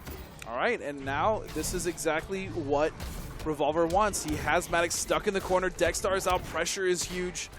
Oh, and he took so much Oh, damage. that was a risk. That was. Nice air-to-air off the Kudu. Thank you to every single person. Oh, I yeah. asked what it What was. is it? They said it's a kudu. a kudu. What is a kudu? It's I It's guess that. yeah, that is a kudu. You see, we were learning. This is a very educational game. We're It learning what is. kudus are. A kudu. It's a very glorious animal. but not as glorious as a Red Lantern cat, who is definitely doing a lot of work right It's a very here. glorious animal. Yeah, true. Wow, this is looking very unsavory for Mattix. That is a good way to put it. But that's a really good start. Could have. Oh, actually, that might have been the optimal down 1 punish. But it's not going to matter. Speaking of optimal, that combo technically wasn't even done yet, but Mattix had Clash, so... He was taking tons of damage from Yeah. the vomit damage over time. That was a lot. That was rough, honestly. Mattix, what do you think about Aquaman Atrocitus? It's been debated a lot. A lot of people really think that Atrocitus does well against Aquaman because he can't challenge you too well once you have trade out. But there's stuff that Aquaman can do, so Sure. I wouldn't be surprised if we saw him Tentacle try. Strike goes under the shield, I believe, doesn't it? That is true, but every single time that Atrocitus blocks a Tentacle Strike, He can it's a free Blood NATO, yeah. NATO punish. Yeah, and even if, honestly, Aquaman activates straight right, he's going to be taking so much just chip damage, or just full damage Yeah, yeah. from 422. Yeah, I guess it's kind of tough. And the other thing is he doesn't have a lot of time to activate trait most of the time because Blood you usually Nato's get an opened up instant launch. by the Yeah, Blood yeah, NATO that's true. That's or true. the other hit. So you're not Man. like, reacting with that. So Mattix's best chance really is actually going to be his dead shot, but fortunately for Revolver, he's been dealing with it very well. I mean, like you said, he put him in losers in the first set they played tonight. So Oh, and that's a beautiful pickup into a very optimal conversion. Wow! this is the Revolver we're used to seeing, honestly. The first couple matches, I mean, it just Yeah, felt not as Revolver-ish. And what I mean by that is it was a little sloppy, honestly. It And looks- Revolver is not a sloppy player. That's what I'm getting at. It's true, and it looks like he took the time after his his winner's final match to really go and Yeah, maybe hit the lab, yeah. yeah, and like just kind of like I don't know, tighten up his execution. No, Revolver is a very good pickup, especially for us when he came to SoCal, because he's a very strong player, and he has a lot to add as far as training. That's true. Yeah, we picked him up. We can put him on our fantasy leagues now. All right, chance here for Mattix. Is he going to spend meter? He is. He spent a lot of meter, and now look at this. I don't but like he this. still has 3 bars. No, Revolver has That's 3 what I'm bars. saying. Yeah, yeah, Revolver yeah. still has 3 bars of meter that ultimately didn't do that much more damage. It barely took any meter away from Revolver, and Right. now he's stuck. And Mattix If has he nothing clashes, left. yeah, if he clashes, he's going to eat more damage. I feel like at that point you might as well use the fire and just try to get extra damage because the damage is important. Yeah, and the only reason now he has the meter advantage is because Revolver used the string cancel into the overhead 4-3, which means that he had to spend 2. But even then, like, now he's free to do whatever he wants. Dexstar is out, Oh yeah, and he's almost definitely going to get a free interact board right here. Oh, chooses not to use it. and that is plus. Oh, gets caught, but you cannot combo off of the Dexstar. And now Deadshot, Mattix has no meter to meter burn back 3. Try to contest that, and again gets caught. I gotta say, I've never seen an Atrocitus land so many forward 3 meter burn cancels in any game ever. Revolver is just landing them nonstop. But I think it's because he's identified the fact that Mattix is either a fuzzying against the low puddle, or he's taking advantage of his defense and not reacting correctly. And honestly, I think Mattix just played this so much better the first time around. This is dominating. He is coming back, though. Wait a second. It's going to be tough. The big issue here is it's not safe to get almost any chip at all. Oh, wow. Yeah, this is a lot of damage in chip. Wait a second. No, he's actually making the comeback. Dexstar is available. He's going to pull him out. Can he get the rifle shot? No, wait a second. It's so close. No, can he do anything? He's going to... Oh, my goodness. Oh, is he going to backdash it? No, he couldn't get away. And he finishes him with the super. Whoa, that was... I literally just got deja vu. Because that exact same situation happened, like almost to the T. Against Peanut? No. This actually happened at Combo Breaker. It was Pig of the Hut versus Playing to Win. Pig was desperately trying to get in. He was playing against Playing to Win's Deadshot. He jumped, did that awkward, really high float punch, and then the cat helped him finish it off. Oh, I see. Like that, I literally went back to Combo Breaker with that. That's exactly what happened. You can ask Pig himself. But that was really smart on Revolver's part. Unfortunately, no punish came from Mattix. I mean, it's really hard to punish because you know the Dexstar's ball is coming. Right. And that you know that if you try to jump, you'll probably get hit by float punch. Man, that was a crazy ending. And that's the second time I've seen that exact same ending. It was a very awkward ending. Awkward situation for Mattix to be able to close that out, which is why Revolver ended up winning with the super. I mean, even if he'd swung into the super, he probably would not have had the life to absorb. The only difference was there was no super at the end. Pig, I think, just hit him with something. But, yeah, that was literally exactly what I saw, and I had to mention that because that was a very hype match. Now, even though Mattix did end up losing that, I think he kind of understood the pace that he has to play and the style that he has to play, and which is definitely more zoning heavy. Yeah. I mean, he did try that, though, the first time they played as well, and it's tough. That's true. But, I mean, maybe he just kind of mixed things up a little bit better this time. And this time we noticed that he didn't actually go for the meter burn green bullets. Right, and I think it's a good choice. Yeah, I agree.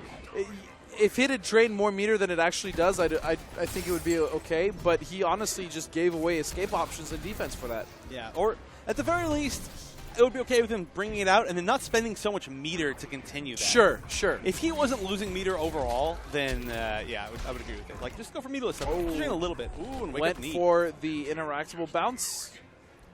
Missed, and fortunately for Mattix, he actually got to wake up and take the life bar, but now he's in Mix City. And this is match point for Revolver. Oh, picking him back up. This is almost a kill. He could have meter burned that 4-3 and actually probably killed, but this is pretty much over. And Mattix is going to get third place and take himself home 25 points. That's pretty good. Honestly, respectable. This is a really, really good showing by Mattix. He did really well against a lot of good players. It's just maybe he needs to be a little bit more comfortable in the Atrocitus matchup. He did get double limited by Revolver, or maybe Revolver's just a god. I don't know. These are all true, but then if Revolver's a god, then what does that make Rewind? I don't know. Something that he's an elder Transcends god. God. He's an elder god. That's maybe. You know what it is? Maybe Revolver. I heard in the break that he was like, "Can we hurry this up? I'm really hungry." So maybe he was when he's hungry, if I can 3-0 this guy, I can eat faster. Maybe the secret to his power is hunger. Yeah. He's like, I'm going to get this over with. I can tell you right now that's not the secret to my power. Slows me down, if you know what I'm saying. Slows down a little bit, yeah. So Revolver is going to move back up to the grand finals. He's still in losers. It's going to be very tough, but let's take a look right here at just that Blood NATO is what destroyed Mattix. Yeah. Had he blocked that, he maybe could have made somewhat of a comeback, but at that point, literally, Dexstar was just finishing off the job. And that was actually a really risky Blood NATO. Yeah. That would have been full punish from that distance, but he was sure that Mattix was going to try to get away, try to sneak out, maybe do a jump, maybe do some sort of weird wake-up, and it wasn't that what happened. He caught him with really risky. There was no mix-up there. It was just like, oh, I think he's going to do something. No overhead challenge, and hey, do it. So it is going to be, like I said, the grand finals. It's going to be Revolver versus Hera Gaming's Rewind. Actually, are they both in Hara? They are. Yes, they are both Hara. Yeah. Atrocitus players. So they might actually be the same Well, person. we do know that no, because Rewind also plays Black Adam, and he actually plays a very good Black Adam. What if Revolver just had like his brother or something like that play Black Adam against him for the stream? There we go. That's the tech. It's actually just Revolver and Revolver 2. No, I'm just That's kidding. not possible because I've actually seen both players and they look nothing alike. Yeah. Couldn't be much further, actually. But I do respect the sentiment. So this is it, your grand finals of the night, ladies and gentlemen, and this is for 70 points. Yeah, and that's really big. That's a lot of points considering it's majors. I think are normally around 175, like the actual premier events. Yeah, and especially somebody like Rewind who has a really, really good chance of doing well at EVO as his only premier event. That could be really important for him to get those points. Like I said, if you win EVO, you're almost guaranteed a slot to the finals. Yeah, but hey, Revolver already controlling this match. We saw this in the last set of matches, though, where he lost the entire life lead in like 10 seconds. Oh, and that's the start. Sucks. No! This can't happen again! Oh, and he got hit in the front and then the cross-up dive kick, but he's like, screw it, I'm waking up. That was a very, very fortunate drop right there. Yeah. That would have been huge damage into one more setup, and that could have been the tie. What exactly is Wow. Sorry. What exactly is Atrocitus' jump to? Is it like a little cloud? Like, what is that? I think it's his blood blade that he creates. Yeah, but it right looks there. like a claw, like a it's lobster claw. Yeah, almost. it is like a claw. That's essentially what it is. He's very crustacean-y with his armor, right? It's like a shell. No, I guess, yeah. He's just a really big evil crab. Yeah, he's just this giant, super-powered crab. Nice grab here. Honestly, I got to say, Revolver's playing overall much better. Yeah, definitely.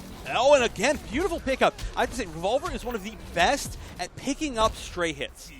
It's really tough to have the presence of mind to catch people in our every time community. with a weird thing. In our community, he's good. But I gotta say, I still think Slayer is one of the best conversion artists we have. And wow, just like that, a grab, and Revolver is now up one game over Rewind, which is a luxury he did not get the first time they played. Yeah, Rewind looked. I don't know. He just looked like he couldn't handle the offense, which is something that we saw from Revolver before, but he just wasn't able to make it. It's also possible, like you said, Revolver went to the lab and he actually just kind of freshened up, I guess. Like I don't know. Yeah. I don't know what else to say. And also the fact that he could be hangry right now. yes, the hunger. He wants to eat crab. I don't know. We've just been talking about crab, so I had to go for it. Sorry. No, the other thing. I mean, he might be allergic to shellfish. You don't know that. Well, I don't know. That would be unfortunate. Assumptions, man. That would be unfortunate. I love crab, though. But the other thing is that he might not have been prepared the first time they fought. Sure. For the switch. Yeah, for maybe him to he was go Black expecting Adam. yeah. Maybe he wanted him, possible. or not wanted, but he was ready for Atrocitus. And then within this time, where he's been in losers, waiting, he maybe labbed some more Black Adam stuff, or maybe he just had time to think about the matchup more in the idea of having to fight Black Adam. Yep. Oh, again, missing. That's the second time he actually dropped that combo. That's pretty tough. Uh-oh. Uh-ohs. This is a good situation now for Revolver, but as I say that, Dexar is actually done. And now Rewind throwing him towards the corner. Oh, no punish. Nice backdash. Oh, I have to say, Rewind's amount of success landing those dive kicks is just insane. He lands like 90% Did you of just his see how dive many kicks. dashes? He just like 4 dashes in that? a row. Oh, trying to cancel early. But I think the block stun on forward 1 actually stopped that grab from even happening. Yeah, I think so. It was just a little bit too much. Too fast of a grab. Nice push block. There we go. Just running away. Dexstar almost out. One mix-up here. Nope, just taking pressure. Nope, and he's going for the punch walk, putting himself in the corner. Unfortunately, though, wait a second. Meter burn interactable, and this is looking like a much better chance here for Rewind. Overall, he's playing 100% better. That should be the line. Wait, not yet. The worst No, magic he's just pixel swinging and ever. running. Oh, no, look at not this like this. magic Okay. pixel damage. All right, that's pretty good because it's going to take Rewind into the corner. But, man, that was scary. That was a lot of damage from just not What having a that whiff pixel. punish from Rewind and an immediate break. This is pretty much the only chance he was going to be able to do so. He does have, I believe, one more bar than Rewind, and there it is, yeah. Spends 2, gets about 25% back. Well, just a raw forward 2 into nothing. That's risky. Oh, that's death. There's no question about it. He is dead. He used his 600. No, that damage isn't real. Listen, he did. Did he even use trade? He didn't have trade. Wait, I don't know. I don't think he did. I don't think he had trade. So that actually could have been upwards of 7 to 750. Oh man, that is gross. Because that's right. Because he canceled. I think it was 1-1 or 4-1-2 or something. 4-1-2 into meter burn back 3, jump 3, dive kick. Still had trade. Gross. Absolutely gross. 2 bars would have got over 700 damage. Yeah, people talk about Black Adam God damage, damn. but most of the time they're talking about like 1 bar or maybe no bars. Yeah, no one's which talking is good, about which his is good. 2-bar damage. But yeah, that is ridiculous. We had actually Big Boy enter as 700 burger as the last Wednesday night fights, and everybody was like, "What does 700 burger mean?" What does that even and mean? It's when he does that combo or any similar combo, he's always like, "Oh, hit him with the 700 burger." I still don't know really what it means. Why is it called a burger though? Maybe like the 700 makes sense. He's like Big Boy, and it's like Bob's Big Boy, maybe. They got know. burgers. I really have no idea, but that is the 700 burger. We saw it. We saw it live. I gotta say, I do like the challenge with the forward 1 to at least check any atrocitus that he plays with that in between the Blood NATO and the Dexstar orb coming out. Ooh, nice block on the cross up. That's pretty hard to block sometimes. This is going to be good. This is going to take him into the corner. It's going to give Revolver a chance to set up Dexstar. And actually play patient. All right, now he's moving in. Oh, no conversion. But Revolver bringing it back very healthily with a nice life bar. Oh, my goodness! He said no dive kick. He said, your dive kicks make me sick. Let me show you. Feel my rage. Sometimes, Simon, I swear. And this break is going to give back a good amount of life to Rewind. All right, didn't use too much. Oh, he tried to whiff punish with back 2, but... Excuse me, back 1-2. Or no, back 2-3. I'm all over the place. I'm sorry. It's been a while since I've played. And another beautiful anti-air read into so much damage into Dexstar. This is looking so good for Revolver this time around. This is looking very impressive. He actually still could combo. Oh, my goodness, right under it. Adam, that's really unsafe. Adam barely survived getting hit by multiple vomits in that combo. He went just under it. That would have done quite a bit more damage to him over time. There it is, back 2-3. Oh, no, that was actually the guaranteed kill, but he hit confirmed that, and now this is so much damage for Rewind. Revolver still has his clash, but it's going to be tough in the corner. Oh, and he just goes right under it. Kind of overshot that one. Oh, no, it's starting. Oh, my goodness, not like this. Revolver, you're so close. He's losing it all, and all it needs is chip. If he gets straight up one more time, he's dead. Grab. Oh, he tried it, but the down 1. So much damage. That was almost the exact same way that we saw the comeback when they played in winners finals. Gotta hurt. Just meter burn low lightning. Now, meter burn low lightning itself does over 200 damage. So the fact that he landed 3 of them was, he landed 3 of them with strings and chip. That was a lot of damage. That's probably, almost entire life bar. Obviously, we saw it right there. All we needed was a few of them. That's really, really rough. Yeah. And you hate to see that happen because Revolver was actually playing so well, and then he let one errant jump in get blocked by himself. 1-1, which he canceled instead of the 1-1-2, which is an overhead when it's in the low, and then he started doing like down 1 checks into low lightning, and it got ugly. Yeah. It got really ugly from there. Really ugly, really fast. And if Revolver can keep the momentum that he had from earlier in that game, he can still do this. He can still make the reset. Oh, no, absolutely. I don't think he's out of it yet. In fact, I think he's playing better than he did before, but mentally, that's draining when you're doing so well and then you just let a ridiculous comeback happen for no reason, honestly. Right. There's no rhyme or reason for that to happen. It wasn't even like he got hit by that 700 Yeah, damage combo exactly. again. It was a real comeback from a lot of low lightnings. But that's also a testament to how well Rewind keeps his mental composure when he's down that much, you know? That's true. But now Revolver, great pickup. But Revolver has to keep in mind that when Rewind is down, he doesn't go for the overheads. He's just been going for the lows over and over and over. That's true. That's a really big tell. You're right. In fact, I don't think I've seen a back 2 from Rewind the entire set. I don't know if he knows it's a string. No, you really don't need it in his current play You're style. right. I don't know. So the big thing about nice, again, another really huge lead from Revolver. Can he keep it, though? Oh, no. Wow, I'm surprised he didn't wake nice up there. block that time. Tries to backdash, gets caught with the forward one. Here we go, more pressure. Nice down one. Yeah, so back to what you were saying. Back two was actually his best mid-screen-ish normal in Injustice 1, but now like it's really only used if people are starting to duck your forward one, which is a high. Right. That's literally what it's used for. It's back two is not as integral in Adam's game as it used to be before. What a pickup! That anti-air, that dive kick, so low to the ground. That was nearly touching the ground, and Revolver still got the conversion with that 2-2. Oh, and Revolver trying to do as much damage as possible now. And it's looking good, but that's when things go bad. You say that, but this life bar is gone. Oh, wait a second. Okay. So I think what he was trying to do there was he was trying to time it so that he could get the cross-up dive kick in the combo and put Revolver in the corner. But he almost paid for it. Still, keeping the mid-screen, that's going to be pretty good for Revolver. Oh, no, punish. Nice backdash. No clash available. Push block. And that's it. Revolver tying it up in Grand Finals 2-2. One more just to reset the bracket, but Rewind one game away from winning tonight's tournament as a whole. And I want to see if Rewind at any point tonight is going to be picking the mirror.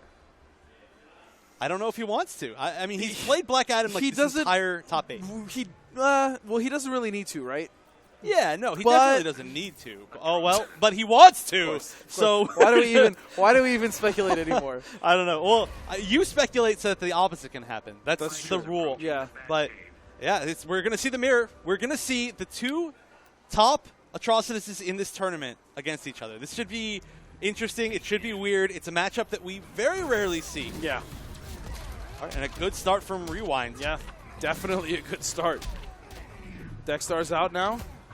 So how exactly does Atrocitus deal with Atrocitus? Well, what we saw, again, the only experience that I've seen in this matchup was Coach Steve against Tekken Master, which actually was an extremely good example of this matchup. That was also a really high match overall, like the whole set. But go on. So what Coach Steve did, which is just genius, was he would save his cat call for when the opponent's Dexstar was already out. So Tekken Masters, yeah. Yeah, so as soon as Tekken Master would call his Dexstar, he would throw out a few things, and then Coach Steve would call his out, and he would just use it to defend against Tekken Masters. So they would essentially just be an Atrocitus versus Atrocitus without Dexstar. No, but the thing is, Tekken Masters would end first. Then Coach Steve would push the advantage afterwards. Okay, I get you. Because he wouldn't have to go in. So he was using the time that Tekken Master used to go in on him, and then he didn't have to because they were already close to each other at the end of the Speaking of going in, Rewind is just seconds away from potentially winning this all that damage. T-Max as well. Is this it? And it is! No, it's not. He chose the teabag. Oh my goodness, what a scumbag. Rewind, FGC, Hara is your very first Injustice 2 Pro Series online tournament winner, and this is for the North American West region. Wow. And that's going to give him a lot of points. It's going to put him on the giant board, the giant scoreboard of life. Of life. So that's 70 points. That's a lot. For Mr. Rewind. I mean, still, 45, congratulations to Revolver. He did come out with 45 points, not nothing. But, man, Rewind absolutely is setting himself up to be one of the biggest threats from our region at EVO, or honestly, just really any region. He's so good. Yeah, that's really the story, is that he hasn't shown up to anything offline. He's been doing so well in every single online tournament. Has he even come, he hasn't even come to Wednesday Night Fights, has he? He's from Las Vegas, so no, I know, but I mean, we saw all the time the Terry brothers used to come just every once in a while. I mean, he went to a few tournaments in MKX. He beat me in EVO, actually. But in Injustice, nothing. As far as I know, I could be wrong. You guys can call me out on that, but I don't think he's been to anything. But he's definitely a great offline player. No, he is. As online. He's one of the best players in the entire world, hands down. And I'm so excited to see what happens when he goes to EVO. The teabag, and then here I thought it was done, but he actually didn't have meter, and he just decided to teabag again anyways. What he should have done was activate the blood trait and just let it absorb Revolver's life until he died. That would have been the real good kill. That's rude. It is. But I mean, but so is teabagging. So is teabagging. Right? Man, so that's going to do it for us tonight. What a crazy night. Honestly, a lot of our matches were good. We got to see Peanut come back from a 2-0 deficit after getting dominated by Star Charger. We also saw him take out none other than Crazy's Catwoman, so maybe Peanut is actually the Catwoman killer. We saw Rewind's Black Adam, I think, for the first time dominating with that, and then going to Atrocitus in the mirror to do well. We also got to see a little bit of Mattix. I think, honestly, for me, the star of the show, even though Rewind dominated, tonight's MVP had to be Mattix, simply because he did so well against multiple opponents after going into losers the very first round, and he is also looking very strong coming up to the EVO. Because, again, guys, EVO, it's July 14th through the 16th, and it is part of the IPS, so it's in line with the Injustice 2 Pro Circuit, and the winner of that is going to get mad points, like just insane points. And these are the players that you're going to be kind of looking for, you know, next year's Sonic Foxes and your White Boys and everyone that's playing really well, your Slayers, because these guys could potentially make huge upsets happen. They could, or even the people that we're seeing right now. You know, Revolver, Mattix, all these players, they could easily take these points that they have right now, add onto it with whatever they earn at EVO, and qualify. Absolutely. I cannot wait to see what EVO brings. I also really hope that we might get like a surprise visit from Rewind maybe right before EVO. I mean, that wouldn't be bad to come out to Wednesday Night Fights right before EVO. I'd like to see him compete against some of our best. Yeah. I think I'd like to get some casuals in there against them, you know. Should be really fun. But again, ladies and gentlemen, that's going to do it for us tonight. Thank you so very much for tuning in. We are going to be back later. Those dates will be announced on the Injustice 2 Pro Series site for different regions. So we just covered the West one, and then we also will have the other regions coming up. So thanks again. That's going to do it for us. We'll see you next time.